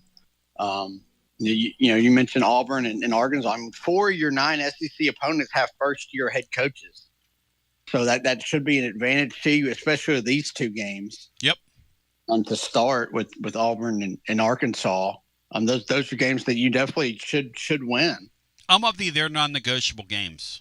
Now they're on paper they look like daunting opponents because of we haven't been successful in that Arkansas series down there, and there have been some damn strange games. But I look at their roster, okay? I look at their roster and I go, okay, where are your players? Kind of like I'm looking at what Comrade Golish is doing at Auburn, and they're bleeding players. I don't sense that's a dangerous opponent right now. Now, I don't know. That Brown kid could come in here and light up the world, but when I watched him at South Florida, depending on the day you caught him, man, he was like, he would yo-yo up and down. He would yo-yo up and down. Moving along. And then we got some super chats I want to get to, and we got some phone calls too. If you want to get in, 865-200-5402. Alabama on October 17. We had Kevin Skarbinski on the other day, and he said Alabama's not in panic mode, but they're getting there. They got their damn kingdom torn down by Indiana, and nobody does that to Alabama in a game that matters in any era. And they got their freaking kingdom tore down. Okay? They've got a coach that's going to come in on the hot seat. He's going to be in year 3. You could say, well, you playoff appearance. That's not, no. We celebrated, okay? Here. Josh Heupel's playoff appearance, and I still celebrated even though we got blown out by Ohio State because they were the best team in the tournament, and that's what happened to them. They stepped on the field and faced the best team in the tournament and got their damn kingdom torn down. We looked at that and said, you know what? That's a pretty good season. We made the playoffs. They looked at that and said, you just pissed me off royally. That's the truth. Now, we could say that's not the truth. That is the truth, and that's the difference. They've gone out in the portal, and they're bleeding players. They're not adding. They're bleeding. Matt, are they better? Is Alabama better?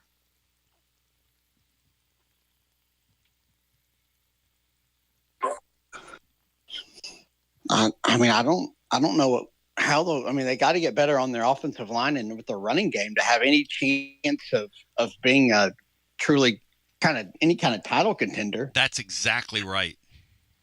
Now they're bringing in, and as Kevin told us, they were miffed that they thought they had it solved with Holly Weird Smothers. But Alabama's got to know their place now. And their place is, you don't have the dough. You had the dough in the old ways because, there were enough guys that had the coin ring on the head or the championship ring on the head. There was enough of those guys to put together to go buy somebody a house and a car. Which is what they did. I mean, let's get real. They don't have billionaires, though. They don't have that Texas money. Texas flexed on them.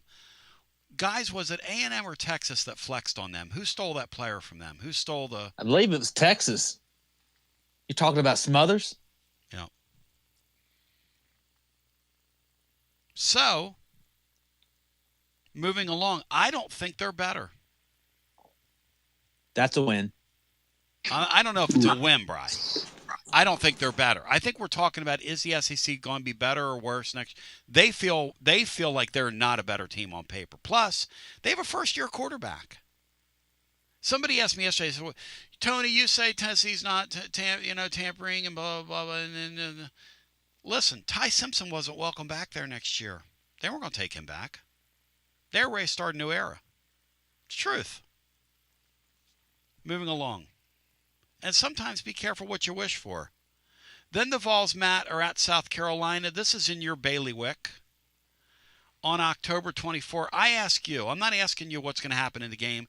Are they better year over year? Do you think South Carolina has made themselves better, Matt, so far?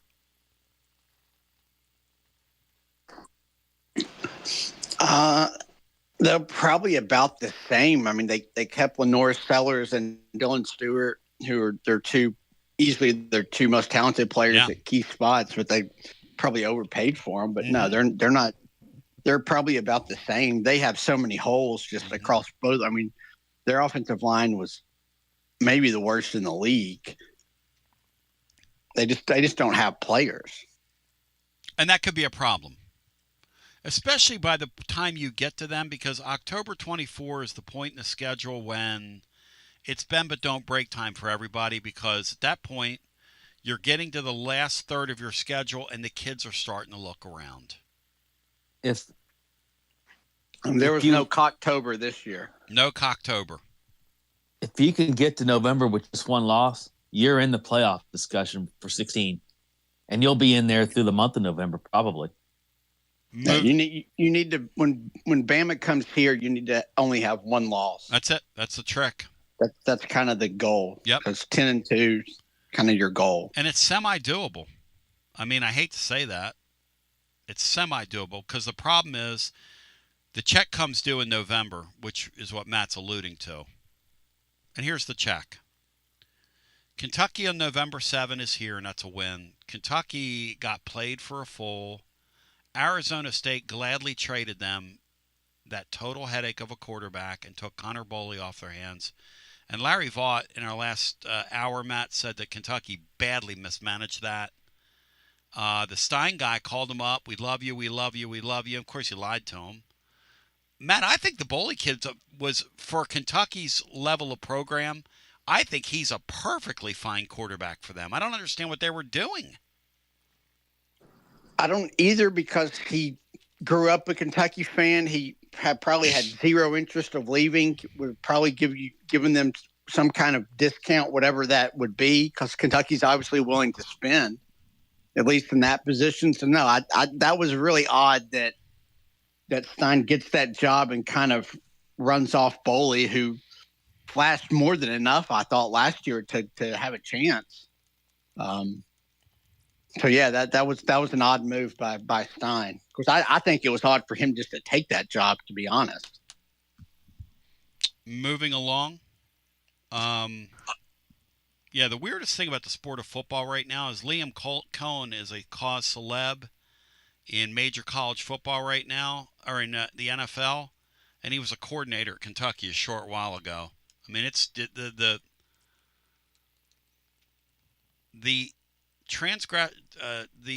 what's the term I'm looking for? It's just so fluid. It's just so fluid. Anyway, so that's a win in my mind. You lose that game, your coach gonna get fired. Generally, that's what happens around here. You lose to Kentucky, you're getting popped. I'm gonna say that out loud. They lose that game, this guy ain't gonna make it out of here. I don't care what happens next year. At Texas A&M, look, they got more money. They got more players. We ain't winning that game. And I'm not a big Texas A&M guy. You know that. I don't believe in their history.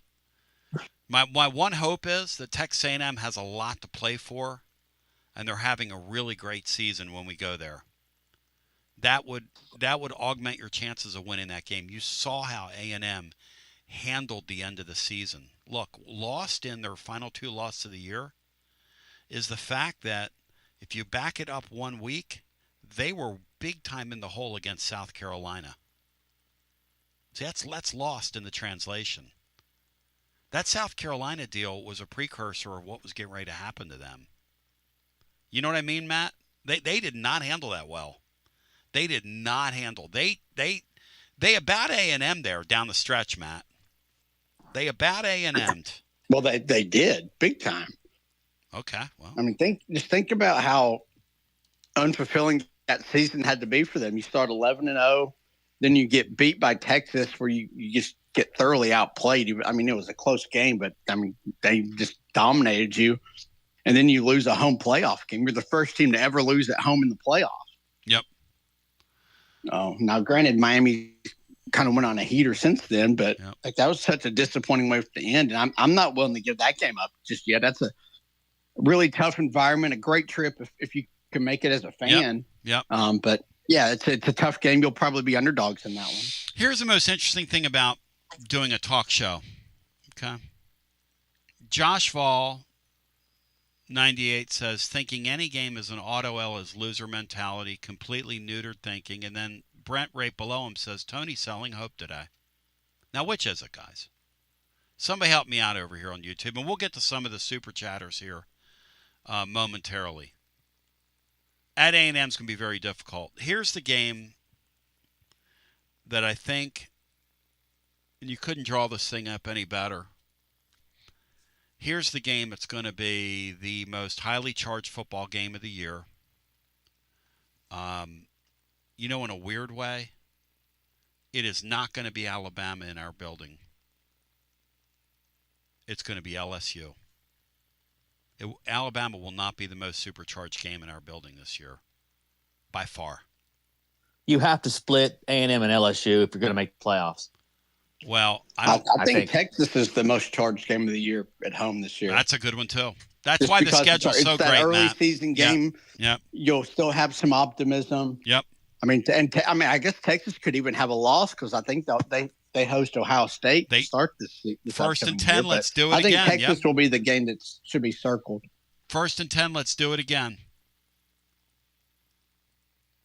The LSU game on the 21st, first of all, I don't know that they're better. They have done some Butch Jones recruiting here in the portal. Okay? Collecting quarterbacks like they're baseball cards. That's what they're doing. Collecting skill players like they're baseball cards. Matt, what was their problem last year? And this is what Topmeyer was telling me the other day. Because his job is to really keep up and mine day to day in this SEC. That's his gig.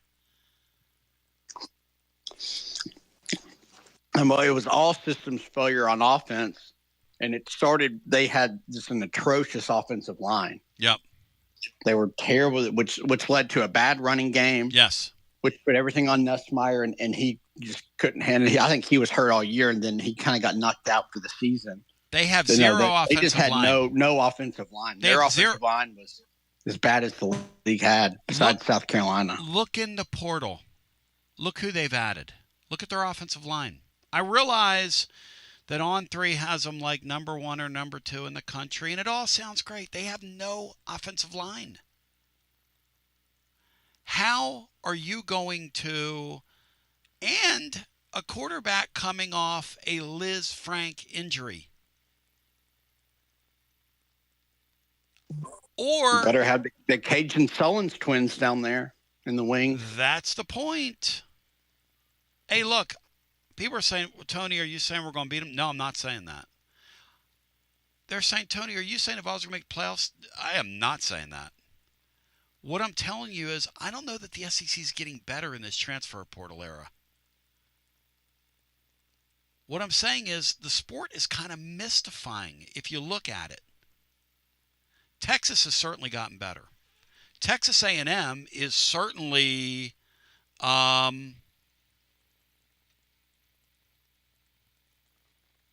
pretty damn good. Those are two teams I'm going to say are pretty damn good.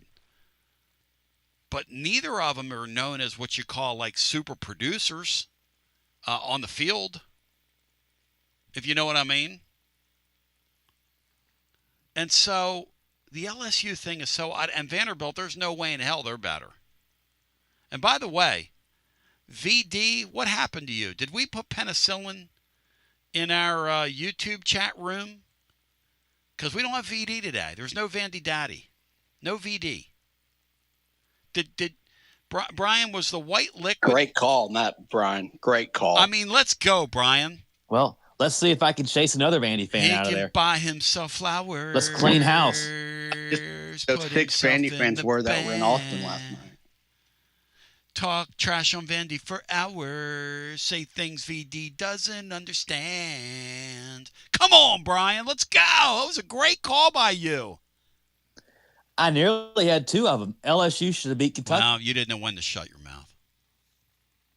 Matt, what'd you think of LSU's wonderful effort last night? It was incredible, wasn't it?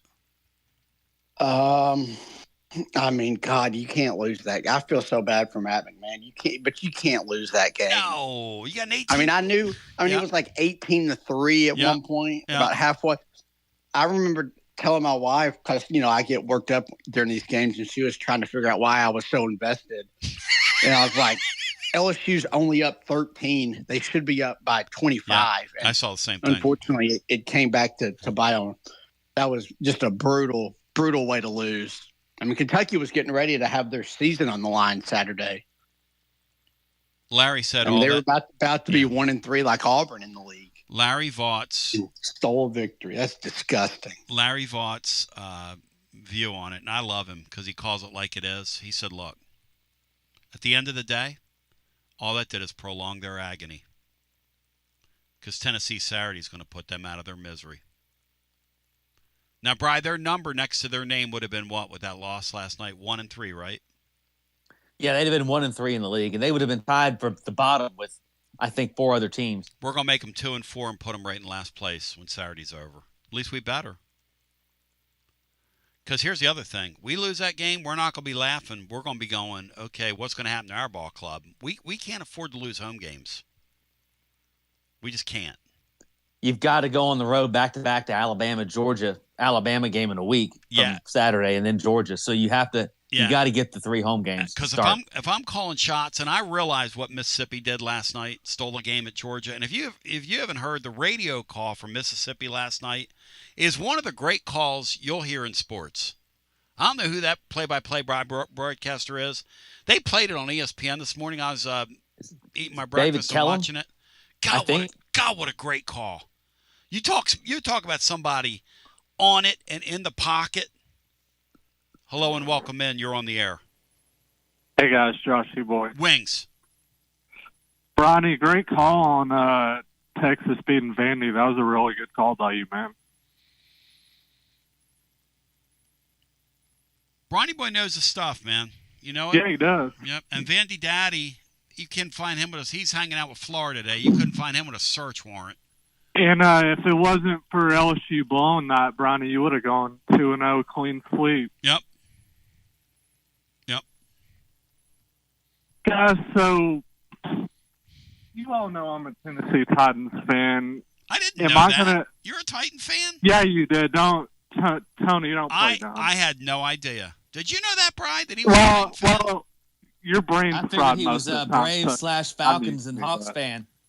All Atlanta team. Yeah, I thought you were an Atlanta fan, Josh. We didn't know. Seriously, Brian, I didn't know you were a Titan fan. I had no idea you were a Titan fan.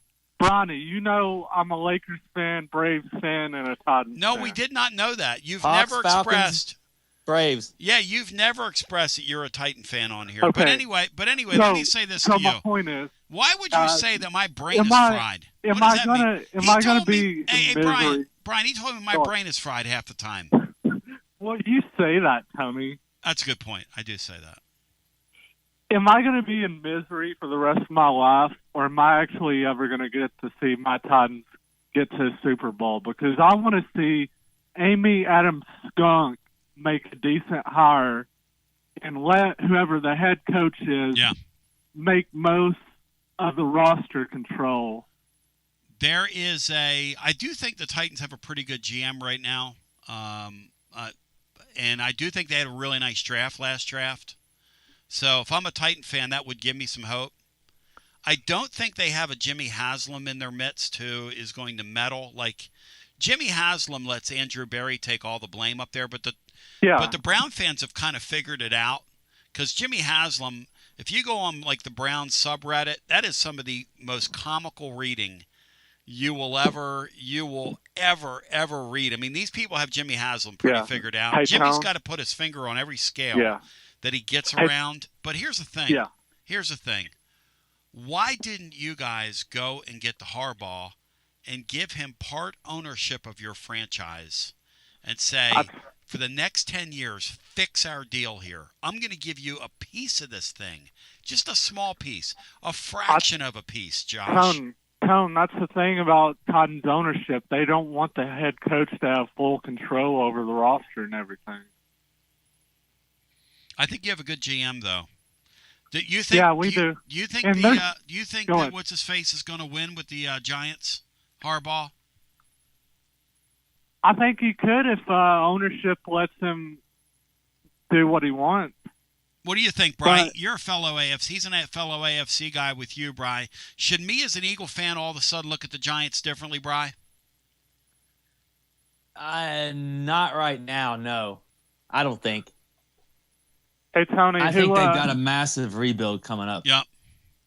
Who advances Saturday, you think? Josh Allen and the Bills or Sean Payton and the Broncos? Say it again, John. I think Bills get it, unfortunately. Who do you think wins, Tony, Bills or the Broncos Saturday? Oh, the Bills are going to beat them. Broncos have been kind of wobbly here down the stretch. And the Bills are going to I think the two best teams in the AFC played last week in Jacksonville. That's my belief until I see otherwise. Hey, Man, Dixon, what's sick? Yeah, Dixon, what's Kentucky like inside? Should we be able to get down low in the post with them and score on them Saturday, you think? Yeah, Tennessee should have an advantage inside. They've got the Moreno kid who hit the game winner last night is pretty good. Kid. But the uber athletic guy didn't play. Kid from Arizona. The point guard's out for the year. Yes. They just don't have a good team. I mean, Oweh's going to get his 15 to 20. But unless somebody else steps up, I mean, Tennessee's the better team and should win. By the way, that Kentucky team, if you took the Kentucky off the jerseys, that's an NIT team all the way. Titans Bills phone wants Mike Tomlin from the bunch. I could see that. They're set to interview McCarthy Saturday, town the Titans are. But, Tony, I have something to say to Ridge Runner Sammy. Want to say, Sammy, I'm a little disappointed in you. And, Tony, I know you encourage caller on caller heat. But, Sammy, that was wrong of you to say not let Nega Dave and Mark and Columbus call in anymore. I'm extending my wing to you. I'm giving my wings for you to fly and make better decisions. Don't go after callers, Sammy, and say not to call in anymore. Yeah, Joshy Boy's never gone after callers on here. Understand that. I mean, at least not in 2026 so far. Is that, Bri? Are we square on that? Joshy Boy's worried about caller. Here's a question. When you look at the SEC, is it better in football right now? You look at what people are doing in the portal. Is your expectation that, damn, this league's getting a lot better? Till and I'm kind of ashamed of this, but until it was brought to my attention, I hadn't really considered. I was talking it over with C last night, and he said, you know what? That's a great point. It does not feel like in the portal era that this league is getting better. Now, I don't know why that is. I don't know if there are just other players who have emerged, who have kind of scattered the pieces that much more, but it does. If you just get your mind together, as the great Jimi Hendrix once said. If 6 turns out to be 9, I'm not going to mind. Because at one point I looked at Tennessee's schedule and I thought, they're going to win 6 games. But if 6 turns out to be 9, I'm not going to mind.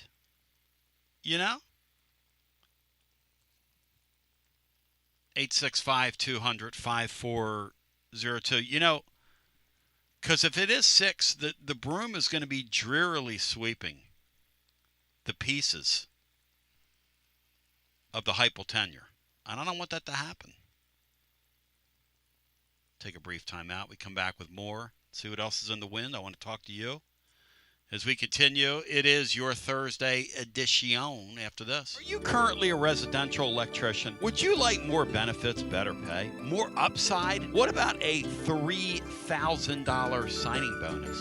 Free company-paid health insurance, annual profit share, company vehicle, gas card, much more. Call Advent Electric today. Advent, known for their large commercial jobs around town, and due to high demand, they're adding additional roles for their residential department. department. Maybe you know a friend, family member that's a residential electrician. Spread the word. Email hr@adventelectric.com. hr@adventelectric.com. 865-588-0631 and ask for the Tony B 3K signing bonus. Advent Electric is hiring. You got to dream about buying some land and building on that land? Well, Waterside Contracting is your ticket. 25 years of making dreams come true, Michael Scott. For hundreds in our area, custom homes or remodels, Waterside Contracting will build on your lot. They do incredible work all over the area. Structural integrity, quality without compromise. It's a way of life with Waterside Contract. Check out the wonderful work Waterside does. WatersideContractingLLC.com. When it's time for your dreams to come true. Quality without compromising. Waterside Contracting. College football fans, Chris Fowler here with the play call. This season, go for Dose with ice-cold, refreshing Dos Equis. It's more than a single play. It's a mindset. Think of it as a two-point conversion for real life. Taking the risk, making the bold move. Whenever we get the chance to go big, we take it. On the field and off, always go for Dose with Dos Equis. Enjoy Dos Equis responsibly. Copyright 2024 Dos Equis Lager Especial Beer. Imported by Cervezas Mexicanas, White Plains, New York. Hi, I'm Jim Simpson, owner of Simpson Meats. When's the last time you grilled a really good burger or steak? One your friends still talk about. Our goal at Simpson Meats is to make that happen every time you have a cookout. All of our cuts of meats, steaks, burgers, briskets, and pork are always fresh, flavorful, and sustainably sourced. We are family owned, so we know the importance of knowing how and where your food is raised. We have been putting quality first since 1888. Visit our butcher shop off Lovell Road or online at simpsonmeats.com. Tony Basilio along with the great Mark Griffin. And we're here to talk about our friends at Performance Medicine. And Griff, their slogan, stay educated, stay healthy.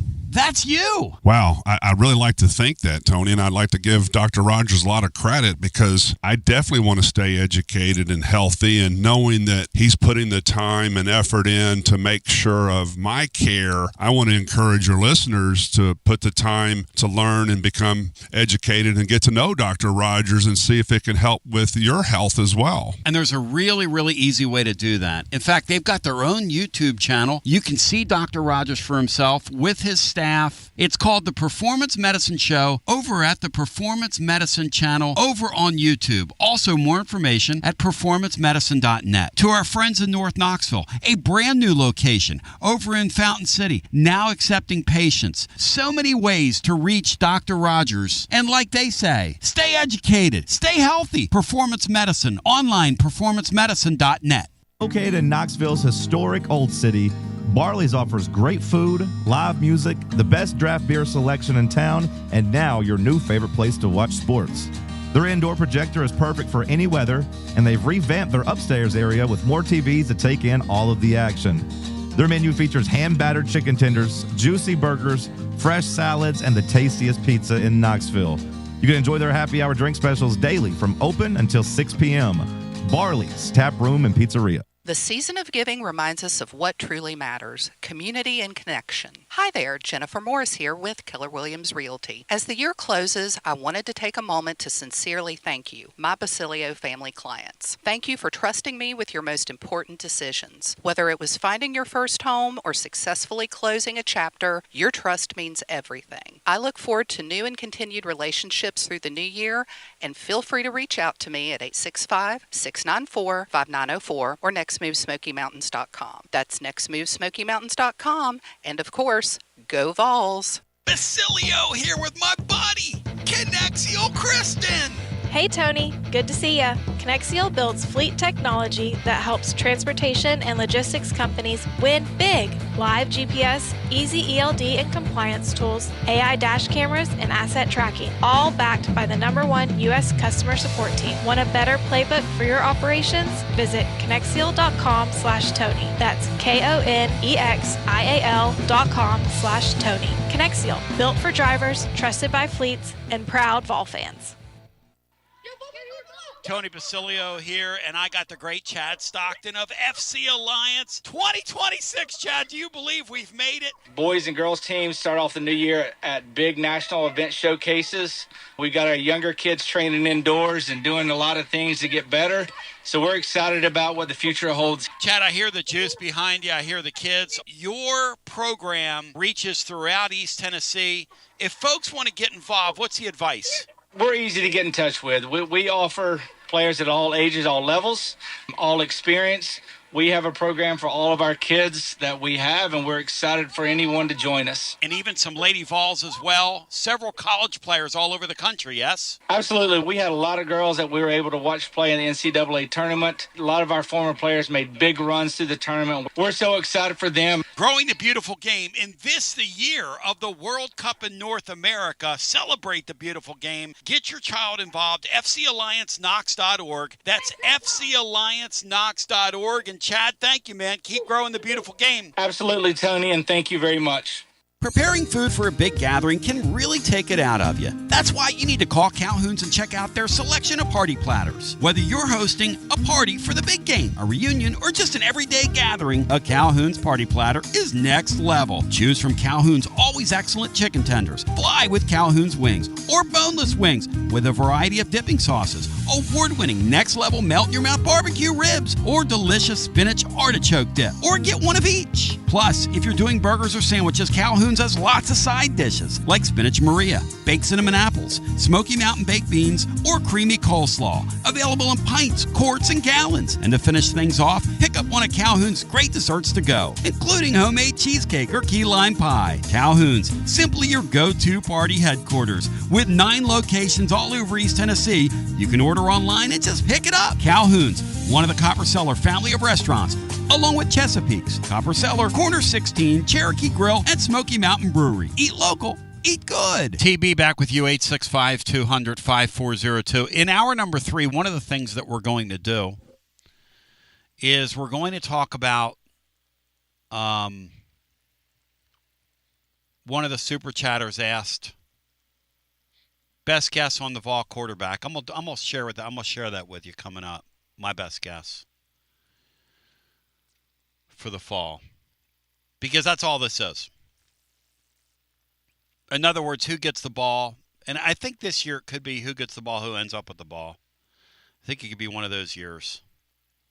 But I'll share that with you. I'll share what I think my sense of this is. And obviously, I don't think they know. So it's just going to be all speculation. But it's fun to think about. And then we got Kentucky in town on Saturday, which is just great. There's just nothing like that series. And I think about the late, great Keith Hatfield and people like him down through the years and down through the generations, and this border war we have with them. And I don't think these are two of the best additions of our two clubs. I don't think we have one of our best teams this year, and they certainly don't. And I just think it's so fascinating. And then we go back to our phones. Matt, that thing that C gave me last night, that during the time where we've lost 3 of the 4 home games to them, during that stretch, we've lost only 2 other SEC basketball games in our building. Is that crazy? Is that just nuts, Matt, how crazy this has been? Yeah.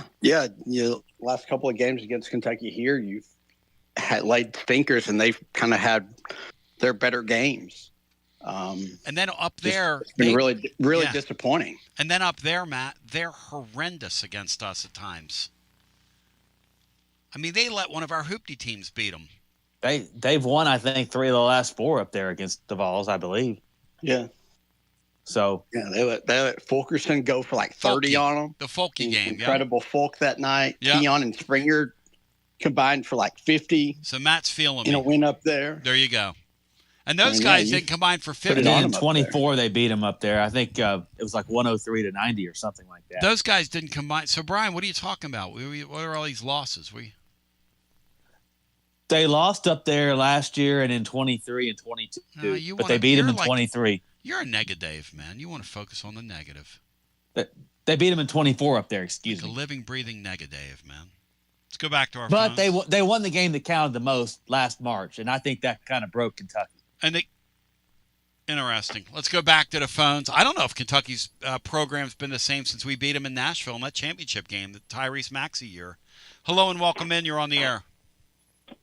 Hey, Tyrone, this is boy Billy from Harriman, baby. Hey, boy Billy. Thanks for checking in, man. Always good to hear from you. Hey, what you got today? Pizza wrap or Count Chocula? No Count Chocula. I wish I could go back and eat some Count Chocula. I'll tell you what, if GMAC really wants to gain some weight, you take some Count Chocula and pour it in one of those Jethro Bodine bowls and go to town on it, brother, because I used to eat that out of a mixing bowl with a 3/4 of a gallon of milk in one night, and I would sit there and eat that as a teenager. Hey, man, more power to you, bro. I was a good-looking man. Hey. I grew into my nose, though. As time went on, boy Billy, I grew into my nose. Man, you still growing in that thing, man. No, I'm not growing it. I'm growing into it, you clown. So I'm saying you growing into it. It's gonna take a while. Thank you, Billy. I'm sorry. Thank you. By the way, I got to mention something. Boy Billy brought up a gym teacher on here a couple weeks ago. I thought was a fictitious gym teacher, and I called the guy a punk and a clown. And I was told by Byron Williams that he's actually a real gym teacher. And I was just joking around with Boy Billy. I didn't know Billy brought up a real gym teacher's name on here. But go ahead, Boy Billy. I just wanted to share that. Well, to comment, I meant what I said about him. Okay. I just want. Hey, I know I've been hearing you talk, man. I've been busy, this time of year, man. Yep. But did you get that? Did we get the Priceline negotiator or whatever, the adjudicator, the auditor, whatever you calling this guy, the actuary guy or whatever?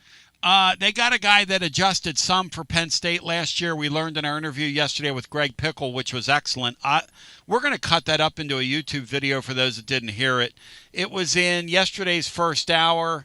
Matt, I don't know if you heard Pickle yesterday, Greg Pickle, but he was really terrific in really unpacking for us those Penn State players. One of the guys that we signed adjusted some for them. The Wheatley kid was really their adjuster, so he was their full-time adjuster. But we got a part-time adjuster, Billy. All right, well, I'm calling him the negotiator. Hey, I'm ready for some games, Tone. What kind of games? So much so. What kind of games? So much so. I went ahead and got me some LSU Ole Miss tickets next year for Oxford. I already put them in the bank, sitting on them. Oh, my gosh. Can you imagine what that's going to be like? Wow. Hey, I try to look at hotels. You can't even get a hotel, man. I got to stay in Memphis, man. If I'm going to be down there, I'm telling you, I'm reporting live from the scene, man. And you're full. I'm going to be doing it all. And you're full. Do you have any golf balls? 8 a.m. to 2 p.m. I already got me Section L, chair back seat. Booked. What'd you pay for that, Billy? Neither here nor there, man. I got a system. I know how to do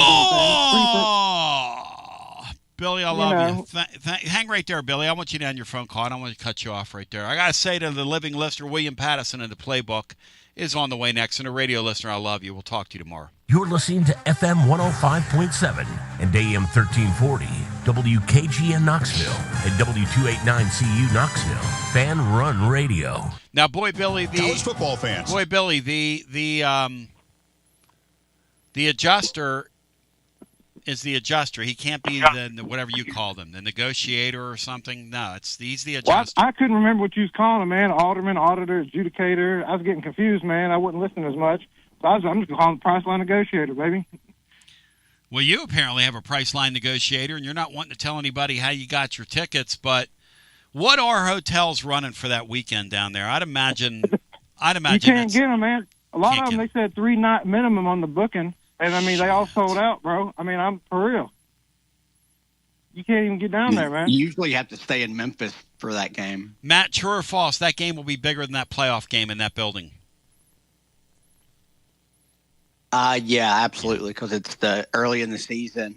Yeah, that'll be a scene down there. I just hope David Ubben doesn't go down there because he'll obviously be in fear for his life. Did David Ubben act like he was in fear for his life here, Matt, basically? Yes, whoever the sideline reporter was, he acted like it was a damn mob. And If those people would have ever been, and that golf ball came from Ole Miss's sideline. If those people would have ever been in some of the environments I was in growing up as a kid, I mean, are you kidding? In sports, you got to be kidding, David Ubben. I mean, get out more, guys. In that stadium, they fired ice balls at Jimmy Johnson and were raining them at everybody. People were going into the Boy Billy into the restrooms and making ice balls and firing them at Jimmy Johnson. Hey, we're getting soft, man. We're getting soft. Yep. That's what I'm saying, man. Hey, I was going to give my boy, Joshua Boy, a little shout-out. All right. I know he's a Tennessee pro sports fan, and I was out there in West Knox, out in Turkey Creek. Yep. You go there, Ross Dresser Last, they got some snap jackets. Tennessee Titans and Memphis Grizzlies, $9.99, because nobody wants any Tennessee sports apparel. And I'm telling you, man, he can get a deal. It's a sad state of affairs for these local sports teams, bro. That John Morant thing, the way that fell in on them, you talk about something so predictable. Oh, my gosh. Bri, what will they get for John Morant now? Bag of balls? What are they going to get for him, Bri? Ball sleeve? I don't know. Sack of balls? It's balls. Go ahead, Boy Billy. I'm sorry. Hey, it ain't going to be much, man. I mean, you know, John, he dug his own grave with his own behavior. No question. Hey, I don't feel sorry for him. No question. He had such a bright future. What a clown. Yeah. You know. Wants to be. Hey, man. He grew up in like a middle class deal, and he wanted to act like he's something he's not. And I don't know. There's a lot of things in life I don't get, and that's one of them. John Morant. Hey, it's weird, man. I'm gonna tell you, it's a weird one. You know, I mean, once you hit this mark, though, you know, you get $100 million. Yes. You can do whatever you want. You can live how you want. That's how he wants to live. So, you know, more power to him. But not what I would do, but, you know. So many people would love to have that wealth and that opportunity, you know? I get it, man. Are you going to read that Chuck Klosterman book? What is the book called again? I don't know, something about football, history of football, why we all love football. Yes. Yeah. You know what I'm talking about? Yeah. The redhead dude. I thought that was Joe Podnowski that read that. Somebody sent me a copy of the book, Why We Love Football. I think Parker sent me that. Yeah, that's an excellent read. You read it already, Klosterman? I'm not familiar with the Klosterman one, though. No, it just came out. These is called Football, man. Okay. Yeah, All right. Well, you know. All right. These unique. Hey, man, you be good, man. I got work to do, bro. Don't try to hold me all day. Email that to me. Thank you, bro. Yeah. One of us is working. That's right. That's a good point, Billy. Thank you. I'll know my place here. Matt, your thoughts on Boy Billy and his phone calling to the show? If I could buy stock in the caller, it would be his. He's so cool. If I could take a futures bet on him on VIP play, it would be Matt, Boy Billy. He went all in on this gym teacher, and I was making fun of the guy because he had like a funny name. I thought it was a fictitious name. And Byron texts me and goes, Tony, that's a real guy. And I said, no. And I said, oh, man, I hope that guy's family's not listening. I didn't. I was just playing the bit. I thought the guy was doing a bit. And then I say today on the air, you know, I just want everybody to know I'm doing a bit. And what's Boy Billy say? I wasn't. Such a maniac. No, he might be doing a bit, but he's pretty dang good at it. Boy Billy and Harriman. He never comes off and he says good things. He's got good sports takes too. I kind of respect him in the morning. Let's go back to the phones. All right, here you go. One of our super chats wants to know, Matt, and this is from Berkeley TN 4500. Tone. I like when people call me Tone. Best guess on week 1 quarterback for Vols. Best guess, Matt, right now. Best guess. McIntyre. I mean, he's one of the two on your roster, and I just, you know, I mean, if he's here, I don't care what he weighs. If he's here and it's year 2, I mean, you gotta see what you've got in him. If it doesn't seem like you're going to get somebody better in the portal. I don't know if there's anybody out there that you could. I think you kind of roll with him and see where that goes. You still got Faison Brandon, who it's very odd. We've gone from where fans overhype every high quarterback recruit you sign out of high school to now Brandon's kind of totally invisible in this deal and is not talked about at all. It's like he can't play. Yeah. Yep. I guess there's some Nico fatigue there, and just you see all these transfer quarterbacks that win in the sport right now. But Faison Brandon's sitting over there and kind of waiting in the wings to take over at some point, whether it's this year or next. If I gave you, do you want, Matt, my real opinion of who the starter is going to be, or my anesthetized opinion, Brian? Which one do you want? My politically correct opinion or my real opinion, Matt? Which one should I give? You always should give your real opinion. My real opinion is I think the freshman's going to start. No, I think he's going to start. Now, I shouldn't say that because people go, well, you're a GMAC hater and you're a GMAC. I mean, somebody asked, and they paid to ask, which I appreciate. And I'm not hating on GMAC, but when I hear you don't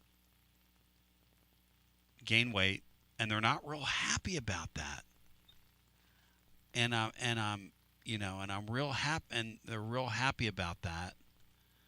And I was talking to somebody about this freshman last night, and it's so interesting Matt would put it the way they put it, because what I was told is this kid is a hell of a player in this offense. Now, he's going to be a kid, and it might take a fireside chat between the head coach and this coaching staff, which I think the coaching staff will be open to growing with a new quarterback. But people are going to say, well, Tony, it sounds like you're saying this McIntyre guy can't play. No, I think the McIntyre guy, they like him in terms of they think he's going to be a nice quarterback one day. But that is contingent upon him gaining weight. Period, end of sentence. I ain't gained any weight. Now, me, during that same time period, if you see me walking in the park, I'm wobbling, but I don't fall down right now. No freshman 15 for George McIntyre. My ass getting fat. George, not so much. George, not so much. Me, so much. So much. So much. George, not so much. So, another super chat from Berkeley TN 4500. Tone, again, call me Tone.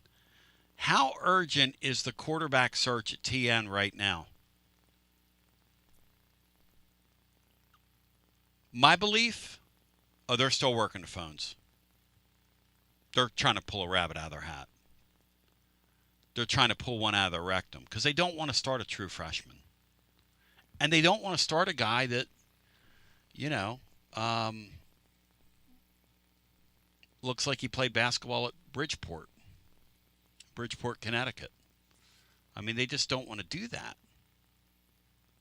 And I kind of feel their pain on both fronts. This is SEC football. Another super chat. Then we go back to the phones at 865-200-5402. And look, I think the Merklinger, I think that GMAC could play the game if he gains some weight. I do believe that. I think he has a nice arm. I think they like him. But he's just a little gangly.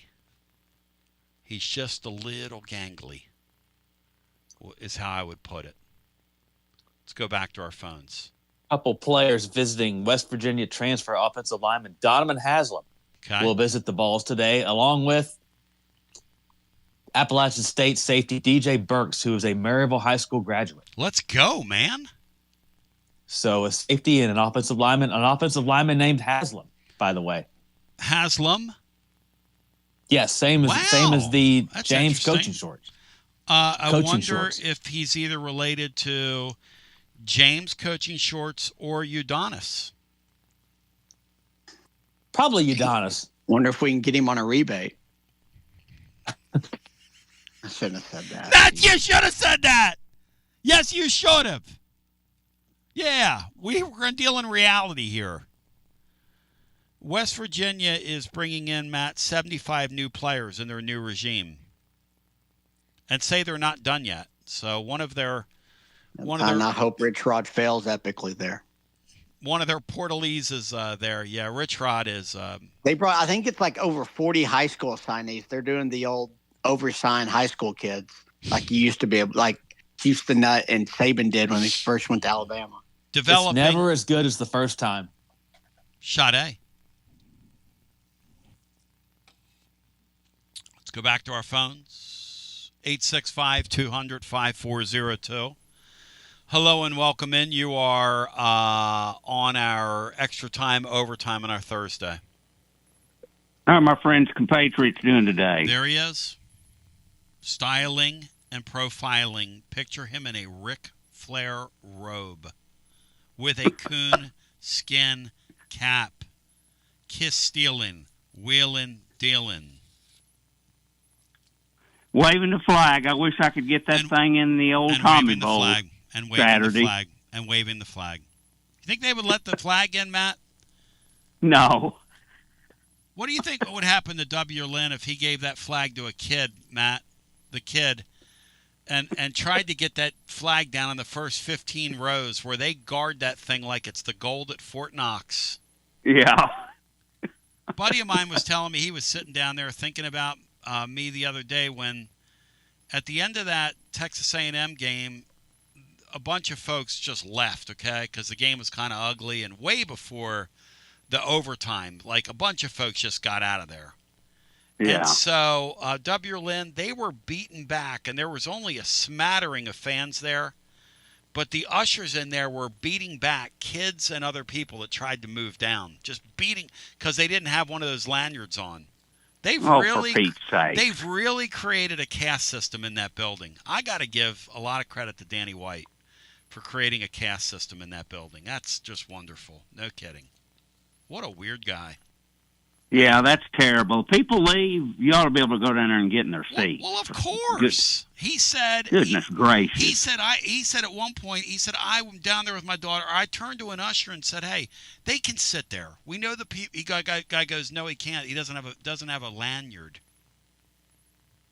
I mean, well, God, I guess I'm a less of a human being. I don't have a freaking lanyard around my neck. It's gotten bad, Tony. And I was just getting ready to stress how we need to have a big crowd in there, be the sixth man, even though it's a noon game. And you better wear your lanyard if you want to sit down low. And if you leave the game early, how about giving your lanyard to somebody on the way out? No, you have to have the one lanyard the whole year. I don't know how the lanyard thing. Matt, do you know anything about the lanyard system? I don't know how that works, Matt. I do not. I don't get close enough down there. They don't have the lanyards in the upper deck. God. Yeah, if it's a one game deal, I'd say, look, I got to go home. I got to get my kid to bed. Whatever your excuse is, but I'd find somebody young and say you won't go down there and give it to them. Let's freaking go, W. Lynn. Let's go. Gosh, get some noise down there. Get some noise, Matt. Who was the guy commentating the other day? Fish something, I forget his name. Fishback, boy, he was Damian brutal. Fishback. He was he played at Auburn. He was awful the other night. He was, and at one time he said the crowd yelled more because the guy missed 2 free throws and they get Chick-fil-A. And did you hear that? Might have been the greatest thing ever. And you know what I thought, Tony? things you were saying about the Buzz Peterson era, about people got more excited about a T-shirt going in the crowd. Let's go. And then Fishback, I don't know if Danny Dollar went over and slipped him a couple of hundreds or what. The rest of the game, he was talking about the home court advantage and the great crowd. It was kind of a complete turnaround, you know. And but yeah, that wasn't a good commentator the other day. But he was brutal the other night. Usually, I like Damian, but yeah. Another one of my buddies texted me and said, "Man, did you catch fish?" And I said, "No, I really." Come to think about it, he didn't have one of his best nights, did he? No. He's probably better in studio than he is calling a game. Yeah. No. But yeah, we need to get. This is a Kentucky LSU game last night. My gosh, that was awful, Matt. Did you hear that? Yeah, that was. They put that guy. Bad. They put a microphone on that guy. Yeah, he needs to go back to the chicken joints that he runs out there in New Mexico. Yeah, Rodney Terry was. No offense to him. Guy was brutal last night. That's the fired Texas coach, right? That's him. He was brutal. Let's go. Some of these guys ought to be on the bottom of the seniority list for SEC Plus. Amen, much brother. less a regularly televised game. Or may it rest in peace. What was that thing called that we did a show on? It was called, the CSS thing. Oh, yeah, CSS. Comcast Sports Southeast. Something. Sports South or whatever. Yep. Then you had old Jefferson Pilot way back. Yep. But, yeah, we need to win this game. I hate saying something's a must-win, but it's pretty darn important for us to have a winning season in the SEC. You know, and I'm just wanting to make the tournament right now. That's all. I don't care what seed we are at this point. I say let's go, W. Lynn. That's what I've been saying the whole time.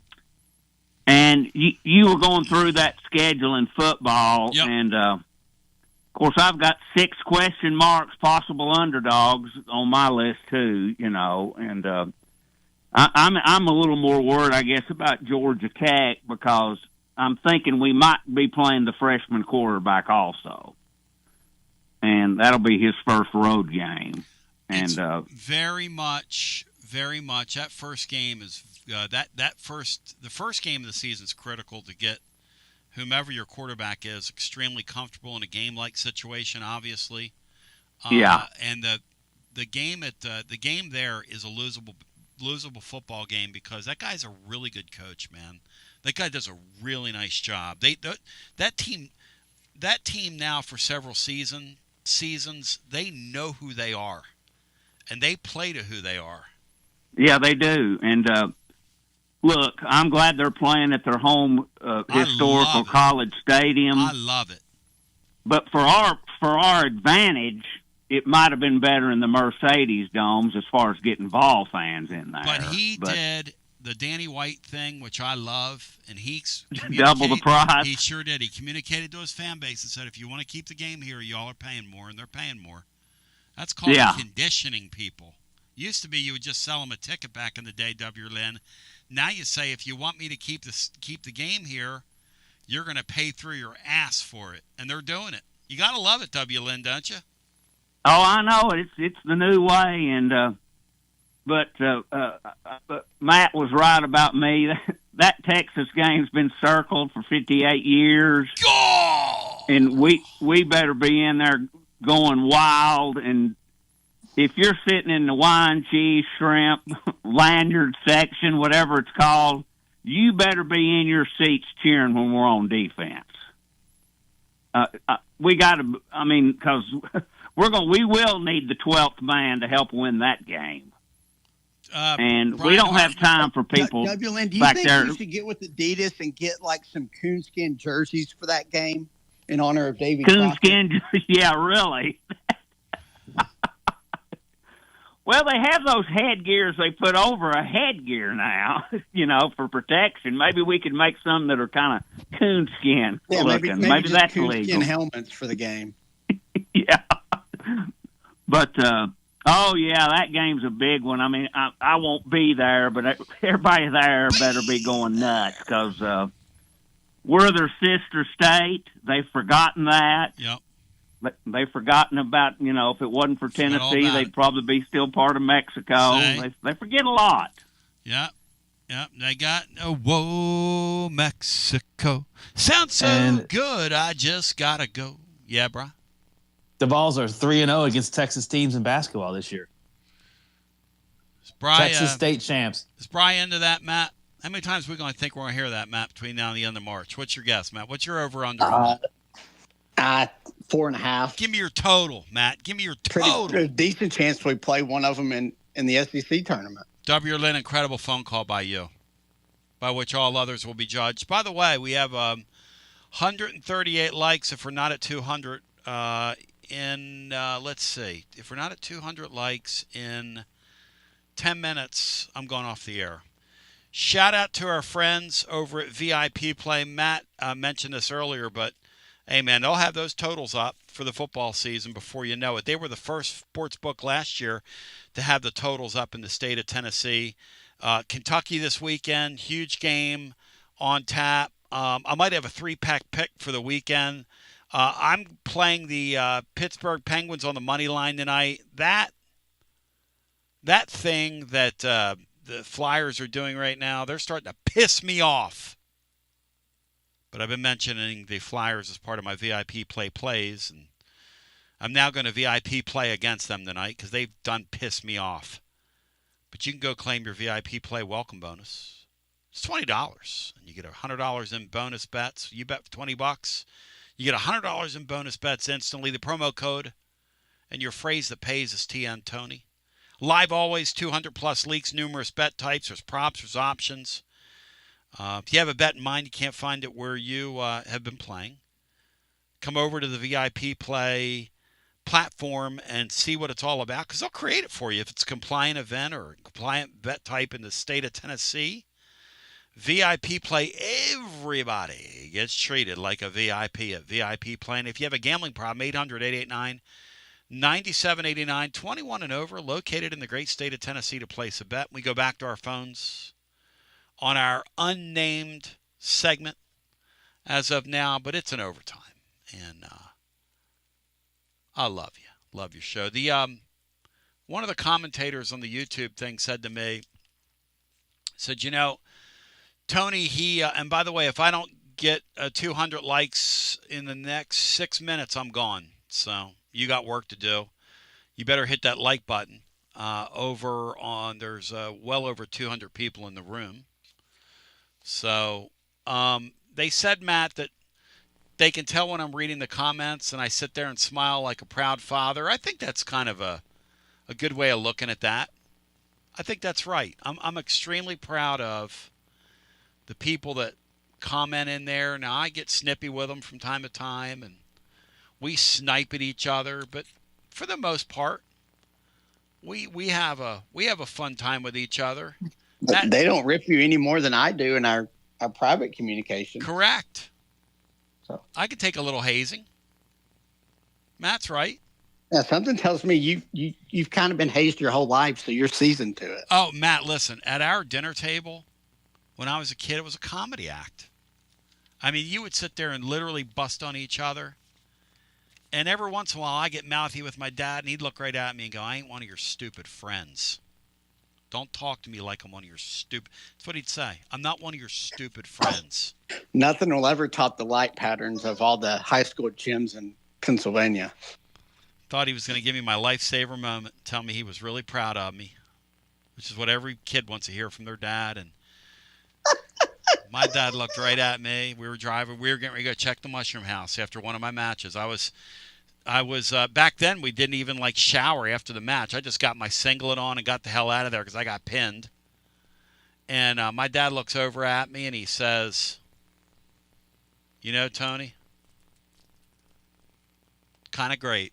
You're at a new school here, and you're out there. You've put yourself out there, and you're wrestling, and it takes a lot of dedication to do what you're doing. And he looks right at me and says, but the really good thing about you about you doing what you're doing is you're going to learn the light pattern in every gym in this county if you don't get better at what you're doing. I pop for that every time. And I thought to myself, oh, my favorite's the C and Jim. The C and Jim is, he goes, what are you, a damn idiot? He goes, you're making a mockery of this. He goes, I don't care. I don't care what you do in school. I don't care if you go to school, don't bring home a damn C and Jim. He goes, Mary. He goes, this is our youngest of 6 kids. He goes, this kid's an idiot. He's going to flunk Jim. You know, Matt, I still have a dream that I forgot my sneakers to this day. I still have a dream I forgot my sneakers. Some of you have, like, really good dreams. My dreams revolve around me losing my sneakers. Hello and welcome in. You're on the air. Hello, Tony? Yeah, hi. You're on the air. Oh, I'm sorry. I didn't hear the bop. Hey, man, it's Bobby. Hope you're well. Welcome in, buddy. Buddy, your dad and my dad were cut from the same cloth. Ain't no doubt. Old school. Old school. You're waiting for that seminal moment where your dad's like, boy, I'm proud of you. You done busted your ass today. And they're like, you really suck at this. You know that, right? Pretty cool, isn't it? It's pretty cool. 10 years of therapy for that. So anyways, I look at this. I look at what we're going through as a fan base with this whole quarterback thing. I think it's so funny that we finally catch like lightning in a bottle with this kid from the mid-state. We finally get a quarterback from the mid-state who can actually play quarterback, and he can't gain weight because he has some kind of protein allergy or something. And this is the most Tennessee BS of all time, right? I mean, I don't know what it is. I don't know, but yeah, that is the story. He's having trouble gaining weight. I mean, did you see that picture with him and our wide receivers yesterday, Tony? Oh, he's what you call skinny. I mean, like, and I'm not making light of it. Like, he literally looked like a Make-A-Wish kid. Oh, like how skinny he is. He's tiny. He's tiny. Our fans that want to put this guy on an SEC field right now. I mean, you got to be kidding me. He'll get killed. If he weighs 150 pounds, I'm Arnold Schwarzenegger. Yeah, so that's the other thing. They gimmick these heights and weights, and they can't even gimmick his. No. He's every bit of 6'6", and he's also not a shade over 160. I guarantee it's soaking wet. Yeah, and I bet he's about 6'7", really. He's a he's really huge. big, tall kid. I hear Ken Miller told me he's Division I basketball player. If he would have gone and played, he's a great athlete. This is not an athlete to sleep on. This kid is a great athlete. Oh, yeah. He's a nice player. But then I wanted to maybe hit on this whole just a portal at large as a Tennessee fan. Yep. It frustrates me to no end what you've been saying, and I have no reason not to believe you that Tennessee won't walk kids into the portal, basically, for lack of a better term. They're not, and they're telling people, they're telling their boosters, we're still on probation. That's why they're not doing it. Probation from whom? Like the feckless weaklings in wherever the hell the NCAA office is, Manhattan, Kansas, or wherever the hell it is? The feckless people there, that's who's got them on air quotes probation. Like the only probation you need to worry about is when the donors say, you know what, I'm probating you from my money to give to these kids. That's the only one you need to worry about. Everything else, there's no teeth anymore. Well, they're the ones that have been making the phone calls, and that's what they're hearing from people, and they're not happy about it, which is why I hear about it, because when they're not happy about it, I hear about it. Right. Well, I don't have much more than that, Tony. Watching this basketball team the other night, I think there's some potential there. I didn't get to call in after the game, but I was actually pretty pleased with the performance from Henderson, actually. And I love that we finally went small and moved, 10. Oh, my gosh. We moved 10 to the 4 is what I'm trying to say. And I think that could be a recipe for this team because it got 4 of our best defenders on the court because I think Henderson's one of those. Not against teams with size. You can do that against. I would agree with that. I agree with that. 6'3" He's going to get pushed around. Amit's going to get pushed around if that happens. Yeah. But and a team like that who's going to just step out and shoot threes, yes, it doesn't bother me at all. I mean, I hope you have a good day, guys. Thanks for your time. McIntyre thinks immense skinny. Okay? We'll go to the phones. 865-200-5402. Let's see where we are on Super Chats. Texas killed Vandy inside last night. Vandy's kind of like A&M inside. All right, I'm at 196, Matt. Do we quit? Do I be a man of my word here? We're at 196 likes over on YouTube. I think you can give a quick. We all know you had no intention of quitting. You need 4 likes pretty dang quick. Let's go to the phones. Maybe are you wearing the yoga pants again? Hello and welcome in. Laura said if I put those pants on again in here, she's going to take 100 likes out of there. Hello and welcome in. You're on the air. Hey, T and Tony. How you doing, buddy? Hey, what's going on there, my man? Greg with you. I love you, Greg. I love your voice. Hey, I liked what I think it was Sam on YouTube earlier commented. All these other teams can put good freshmen out there to start. Yep. And it seems like Tennessee just leaves them off the field for a whole year and never puts them out there, and they recruit them there. But let me tell you about GMAC. If you saw his video yesterday, I guess it was, on X, he's a Tennessee guy. The money didn't mean anything to him. He wanted to play for Tennessee. Yep. You need more guys like him to kind of head the way with the team. He can be a leader because he's from Tennessee. He wanted to be there so bad. Those guys play hard for the team they wear the jersey of. A lot of guys come in from California, Miami, wherever the case may be. They don't know about that tradition like Tennessee fans and local Tennessee players. And he's a kid. He's a kid that comes from a terrific family. But Greg, at some point you got to gain that weight, man. In this deal, you know that, and I know that. Well, that's true, but I agree with Watson Brown. Yeah, play the guy. Yep. Get you a doggone deep offensive line. Guys that can protect him like they're supposed to. Hey Greg. And Greg, his athleticism will help him out as well. So be real with me, Greg. It'll be tough. Be real with me now. When you saw that offensive line in that Illinois game, and that's your offensive line, do they look to you like they're going to protect him back there? Well, you got to change it. You got to get guys in. Go in the portal and get those guys. You got offensive guys. You got the Faison guy as well. Yep. I mean, you got 2 guys that are gigantic quarterbacks. The interior of Tennessee's offensive line scares the hell out of me next season if they don't address that. I'm just you and me both.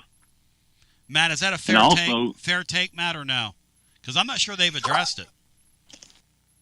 No, you've got to get better there, whether that's internal with the guys you've got or going out and getting guys. Yeah, you've got to get a lot better on the guard center guard combo. And here's the thing we haven't done, because I'm not going to beat on this. Offensive line coach, because he's not going to change him. I'm convinced if Sam Pittman picked the phone up and called him and said, "Hey man, I'm available," he'd say, "We're good over here, man. We don't need you, Sam. We're good over here." I mean, this guy loves his friends, and I love his friends. We all love our friends. Everybody loves. Greg, you love your friends? Who's a better offensive line coach, William Friend or Glenn Ellerby? I mean, Brian, this Glenn Ellerby guy, have you seen that thing that's going around on social media about him? This Tennessee fans are sharing with, and they're going, this guy's making like $1 million a year for that? But the thing is, his lines are generally pretty good. The issue last year was his line was about to get your quarterback killed. Because poor Joey was taking a beating in the middle of that line because one of their homegrown guys that they thought was going to play center couldn't play center. And so they had to put a guy at center. They didn't want to put at center because he couldn't play center. And so it was a mess. I mean, they about got a quarterback killed last year is what about happened. No offense, Greg. Hey, you guys, you mentioned the 16-team playoff, if indeed it looks like that's what they'll do. Yeah.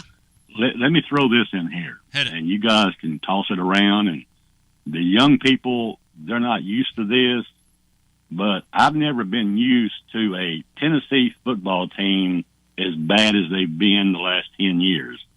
You know, and I'm thinking back, you know, go back 1995 to about 2008. You know, I think that's about right. Maybe a little bit different either way, but those years were fantastic years for Tennessee. They were always in the top 16. Oh, yeah. If you can't make it to the top 16, you need a new coach. That's all I got to say. Greg, I don't. Again, Matt, if they go to 16, you expect to make the playoff this year?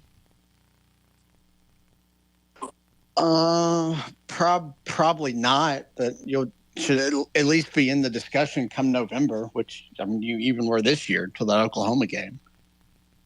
Yeah, it's a totally different sport than it was in the mid '90s. Totally. Tennessee's in a much different spot. Yep. I mean, we talk about the SEC, you know, not being as great as it was 5 or 10 years ago, but it's infinitely more. It's infinitely better than it was in '95. And Tennessee's just got such a harder path now because you've added a bunch of teams, including Oklahoma and Texas, who were on par or better than Tennessee as a program. Again, and I was talking with a buddy of mine that was at that convention, and then there was another guy that I was just trying to compare notes. Hey, what are people talking about? And one of the things they were discussing is this coming playoff expansion, and the reason they're going to do it is there's just more money in it. The numbers that they are doing on television are staggering. They had no idea. And this year the games were close, which means it's getting bigger and bigger. And the other byproduct that you lay out next to that of this portal era is that all these transactions keep your sport in the news. There's also a fear that a kid, an agent, somebody's going to challenge their portal window. That's another little sidebar to this. A kid, an agent, challenges the portal window, and then we're back to anarchy again, because I don't think it's going to hold up. The other thing is, there was a discussion as well among some of these people that, hey, some are paying attention to the rules as it relates to, NIL, and some are just blowing right through them.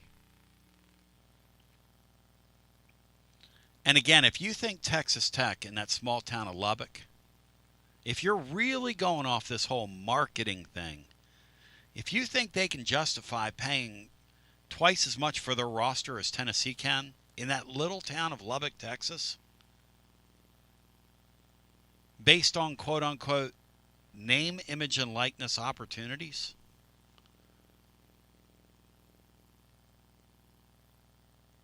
865-200-5402.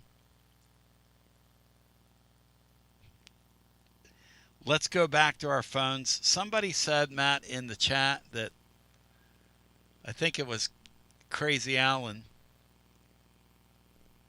He's just nutty. I love Alan Ward. Oh, Alan, you're such a nut.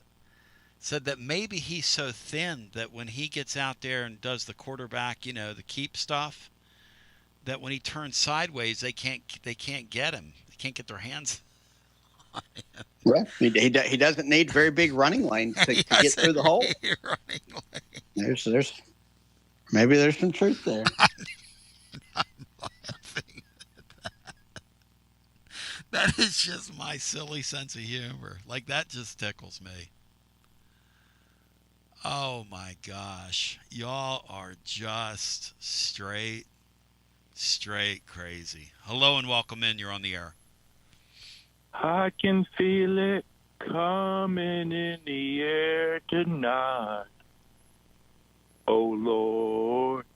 Paulie, you are at the top of the... I've been waiting for this moment. Phone call. since last year. Oh, Lord. What's up, gentlemen? Pole! I got some, we got this VIP, the VIP site. I got some insider information if anyone would like it. I want your insider information. Hit it. Exclusively for the TB listeners. Mm-hmm. Keep an eye out on South Beach this weekend because I have a feeling there's going to be a gorilla on TV with a message, Danny White, from all of us. So a gorilla is going to show up there. Bino, do you have a thought, or Bino, Matt, do you have a thought on Polsky Joski promising us that? That will be a sight to behold. What will the gorilla suit say? Luckily, there will be no ice down there in Miami. Thank God for that. Are you going to the championship game? I'm going to be there at 7 o'clock. I'm at the airport now. And guess I'm meeting Dino. Oh, that's going to happen. We're there from Thursday to Tuesday at the Fontainebleau. Dino's a socialite. Yep. I'm just telling you, I wanted to give insider information, guys. There is going to be a message, and I'm not even going to direct. You're putting a message for Danny White on your gorilla suit, is what you're saying. On national TV. That's going to be pretty next level. I wish you well. Do you? It'll be a little bit hot for a gorilla suit down there. Run out onto the field? Nope, it's going to be on. I'm hoping it's going to be the McAfee show. Because the McAfee will put you on. Yeah, he'll lean right into that. Yeah. If he sees you wearing a gorilla suit, he'll lean right into but that. But also all the ESPN shows, I think we're pretty positive that are going to be live at our hotel we're staying at. Paulie, So Tony, now let's get back to this, okay? What's the temperature going to be in Miami when you're wearing your gorilla suit around? Have you looked ahead? No, yeah, it's low 70s. It's perfect weather for a gorilla suit. It's better than -8, Tony. I would say. Was -8 in that suit when you got out of the car up there in South Bend last year, and it was brutally cold. Remember how cold it was at Ohio State the next night? It was right. Were you warm in that suit, or were you still cold? Oh, God, I was, but I was only outside for like 4 or 5 hours. I didn't get to the game, of course. I made the one rookie mistake. I put the gorilla feet over my shoes, and I wasn't. I had no traction on the shoes. That's why Miami is perfect. The only mistake I might make in Miami is if I jump in the pool in the suit and then it sheds. Yeah, in case you're wondering, Dino, the guy he's talking about, owns a billboard company and has billboards all over the Chicagoland area. Like Alan's asking $2,800 for a seat for Monday night right now. Dino got the money to sit on the 50-yard line with the Poli one if he wants to. Okay. So, TV, this now let's get to my call. I'm going to ask you, Tony. Would you agree or disagree that learning from your own personal mistakes is the key to life? Just get to your call. I don't. Yeah, sure. Okay. But I finally think that Rich Bruin is going to make the Final Four this year because he's finally learned.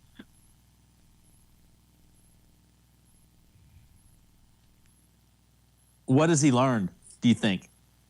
His best player wasn't on the bench to start not one overtime, but 2 overtimes. Have a good day.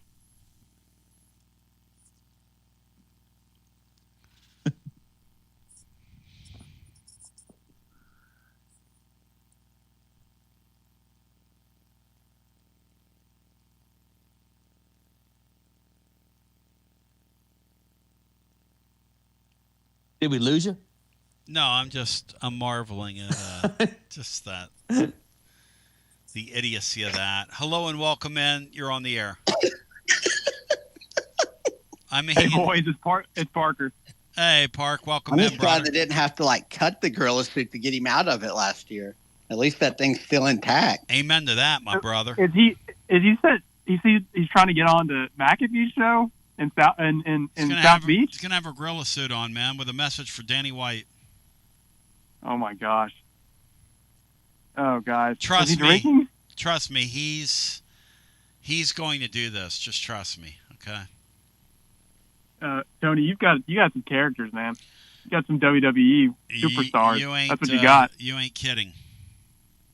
Of which, Tony, I love you, brother, but you like to stir the pot. I listened back to Monday's show. Yep. You kind of baited old Negative to call Hoosier Vol Ryan a fraud. What's up with that, man? You stir the pot.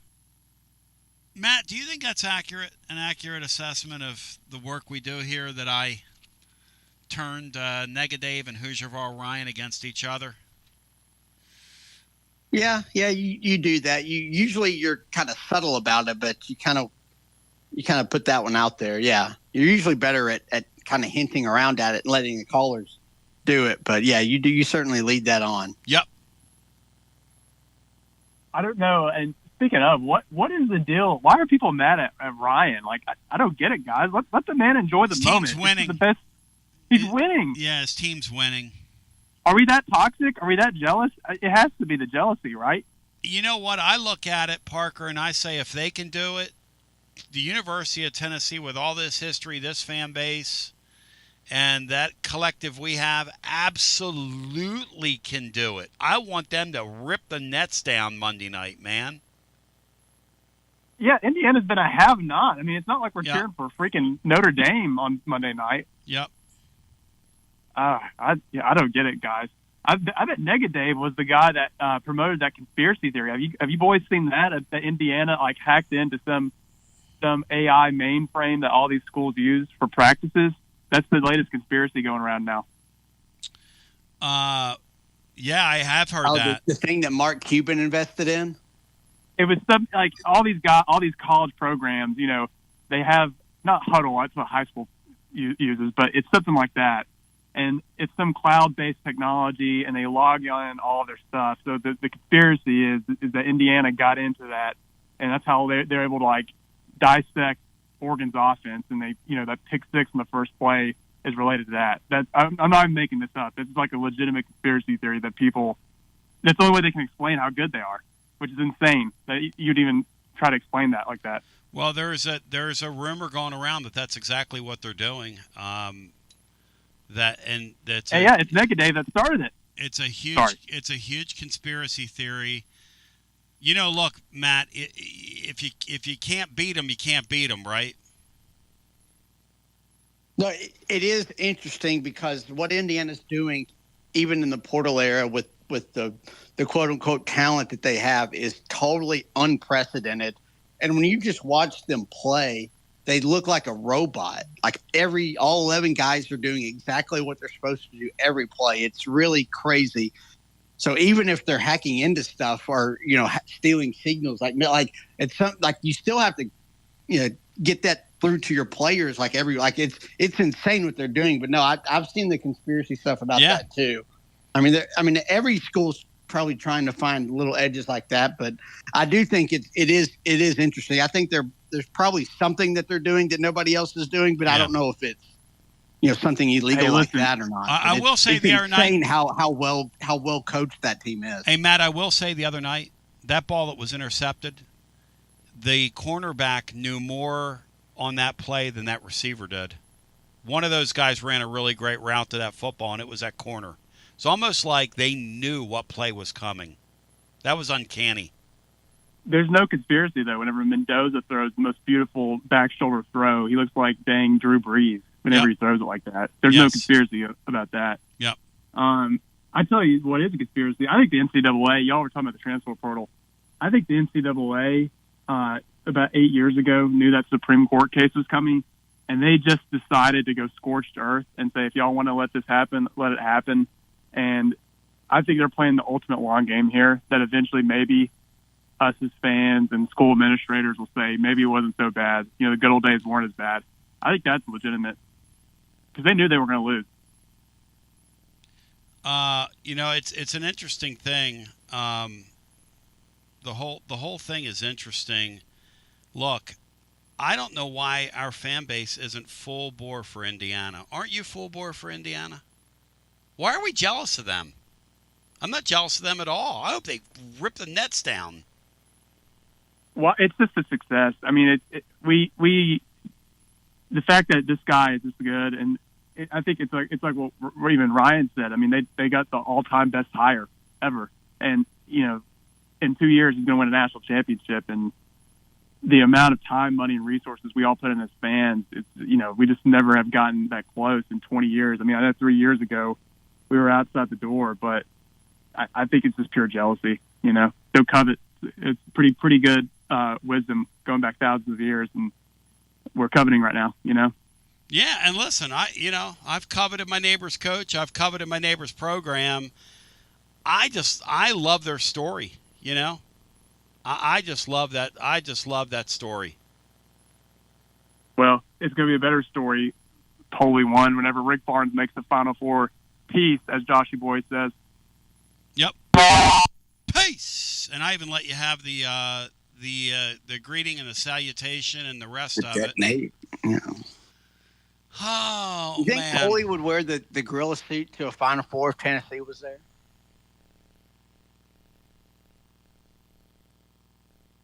That might be what we do. We do a GoFundMe for him if we get, and he says with the gorilla suit saying, "I'm Polly Joe with a dunce cap." The gorilla suit with a dunce cap, Matt. The lucky gorilla suit. Yep. He can go wear it to each tournament game, wherever that is. Bino has chimed in and said that it is a new gorilla suit. They did have to cut the old one off him. So this is an updated gorilla suit, which is kind of even more insane. Imagine having them buy 2 gorilla suits. It's the greatest thing ever. I hope you got a discount on the second one. Absolutely maybe my favorite thing of all time. Because Bino did confess. I don't know if you guys were listening to that one show, but Bino said, I got a confession. And then he confessed that it was him that came up with this idea that put this guy in a hospital with a major injury when he slipped on the ice. And you, Matt, at 3:30 in the morning, he's already laughing. We literally stayed up to like 5:30 in the morning doing the Ohio State postgame show. And Matt and John Adams, I told them, I said,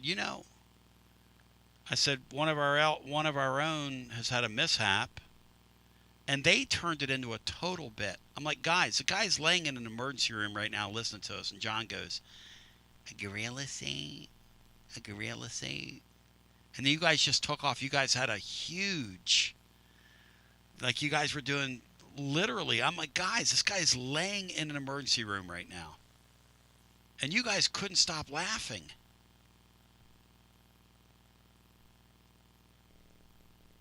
Well, he's doing it again this year. So great. So I'm going to keep laughing. But he's smart enough to go to a warmer climate. So great. So great. I just want to see a gorilla just come out of nowhere and just spear Pat McAfee on air. See, that's, Paulie, if you're really trying to get attention, that's what you need to do. You need to jump the rails and do like they used to do with they would in old school wrestling. They would sit a big guy ringside for a couple weeks and they put a camera on him. And go, who is that? Who is that guy? And then by the third TV taping, that guy comes over the rails and attacks somebody. But Paulie, you're not going to get that luxury. You need to just come over the rails and go off the rails.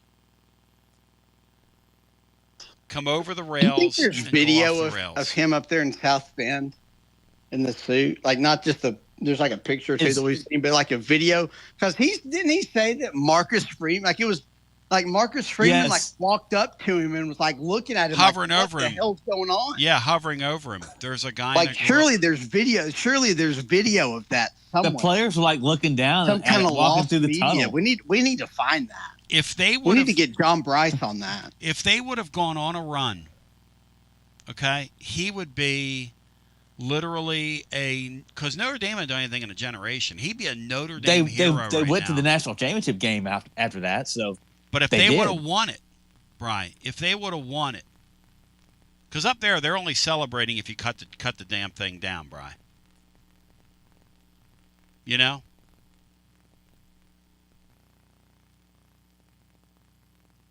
Paulie Joe would have put that Harambe to shame. And people are dragging Hoosier Ryan, saying he's a bad caller on our YouTube chat. Hoosier Ryan's a great caller. He's an awesome guy. He's got intelligent takes. He's a great sports fan. He didn't get this much heat from when we were playing Indiana in the damn Gator Bowl. Exactly. They were just trying to win 9 games for the first time in a year. People are super jealous of them. And look, it might come out that they're cheating. You know what? If it comes out that they have some elaborate cheating scheme and that's how they've risen from the ashes, I'd do this for them. It's a lot better than what Harbaugh did. This Harbaugh guy pretended to be something, was cheating the whole time, obviously. Threw Connor Stallions out like yesterday's garbage. Didn't even bring him to L.A. with him. Didn't even give him a job internally. I mean, imagine that, Matt. Imagine using a guy like that, like they did, and then just throwing him out and just discarding him like he's a piece of garbage, man, quoting Roddy Piper. Something tells me that Connor Stallions is taken care of by some Michigan people. If I had to guess, I'm surprised Harbaugh didn't take him with him too. But I'm sure he's been well compensated for what he did there. He'd be a folk hero if Tennessee had the same situation. That person would be my idol. Paulie Joe, one thing I can't get out of my mind, if you really want to get attention, go to that game, do your thing, do your stunt, spear him from behind, and get put in jail, and then go out on South Beach and rub some suntan lotion all over yourself. Just sit out there and act like you're a real body, and just sit there and like suntan in your gorilla costume. The man could walk out of there a hero, Matt, for forever, right? He can walk out of there something. I don't know if it's a hero or not. This has a ton of potential. Tons. This is going to make me have to watch those pregame shows. I know. And Bino, damn it. And Bino, you are really a demented guy to be. How about Bino being, what would you call it, Matt? He's like a Svengali behind the scenes instigator. Here. Yeah, he's a Svengali. Yeah, he's so unassuming, but he does all the stuff behind the strings. He's the ones you really have to worry about. By the way, Hoosier Ryan is a great caller. He's not a Volcat. He's not a simpleton. Like some of these freaking people. You know? He's a great caller. I mean, his team's winning right now. I hope they beat the absolute... I hope they crush a lot, that Indiana bunch. All right, Matt, between now and next time we talk, which will be Saturday afternoon, do the Vols have a quarterback they've pulled into the portal, yes or no? No, not by Saturday, no. No? Thank you, Matt. Love you. Love you, Bri. Appreciate you. See you guys tomorrow. Bino won't be here. Maybe Dixon will come hang out with us tomorrow. We'll get ready for that Kentucky game in style. Because we ought to tell some Kentucky hate. We ought to tell some hate stories tomorrow. You know what we ought to do, Bri, is reinstate Fight Club Clay tomorrow on the eve of the Kentucky game. You think that would be a worthwhile thing to do, Bri? Reinstate Fight Club Clay? Because he's willing to be reinstated. Well, no, he wants to be reinstated. He got cast out because he came hard at Big Nick on here. He went raw on Big Nick. You know what he was about Big Nick and Nico? He did it when it wasn't cool. Yeah. He was right. I might have to get him on. I want an update on Woo Boy, what he's up to now. He's probably a titan of industry now. I might have to have a Nega Dave was right bumper sticker, and on the back of it saying Fight Club Clay reinstated. Now, I will say this about Fight Club Clay. He's an acquired taste, but so am I. He's a little bit of a brain donor, but so am I. He's probably 5 bricks short of 10, but so am I. Well, there's a Kentucky fan that still has to eat through a straw because of him. I mean, he tried so hard. The best part about that thing is he was not bullying the guy. He didn't want anything to do with the guy. And the guy literally bowed up on him, and Fight Club Clay put his arm out, and the guy was swinging at air. And finally, the guy got close enough to Clay and really, threw a punch at him. And at that point, Clay just took him very casually, very nicely, and shoved him into a ditch. About as nicely as you could. And then got out of there before the Popo got there. But he was really, if the Popo looked at that video, they'd look at that Kentucky fan and go, what are you doing? First of all, you're 60 years old. He's 25. Secondly, you're throwing punches at him. Thirdly, you look like this year's Kentucky team in SEC play, in hoops. Punchless. Can't even get a punch off, which is another one of my nightmares, by the way. You guys ever had that dream where you're in a fight and you just can't throw that fist? Have you guys ever had that dream? Never had a dream where I'm in a fight, no. I got a lot of weird pathology going through me. Maybe one day, third hour, we'll do a show on my dreams, on all my imposter dreams. Love you, appreciate you, love your show. Thanks for the likes. Let's continue to grow together. I know I am, the way I've been eating right now in 2026. Thank you, appreciate you, love your show.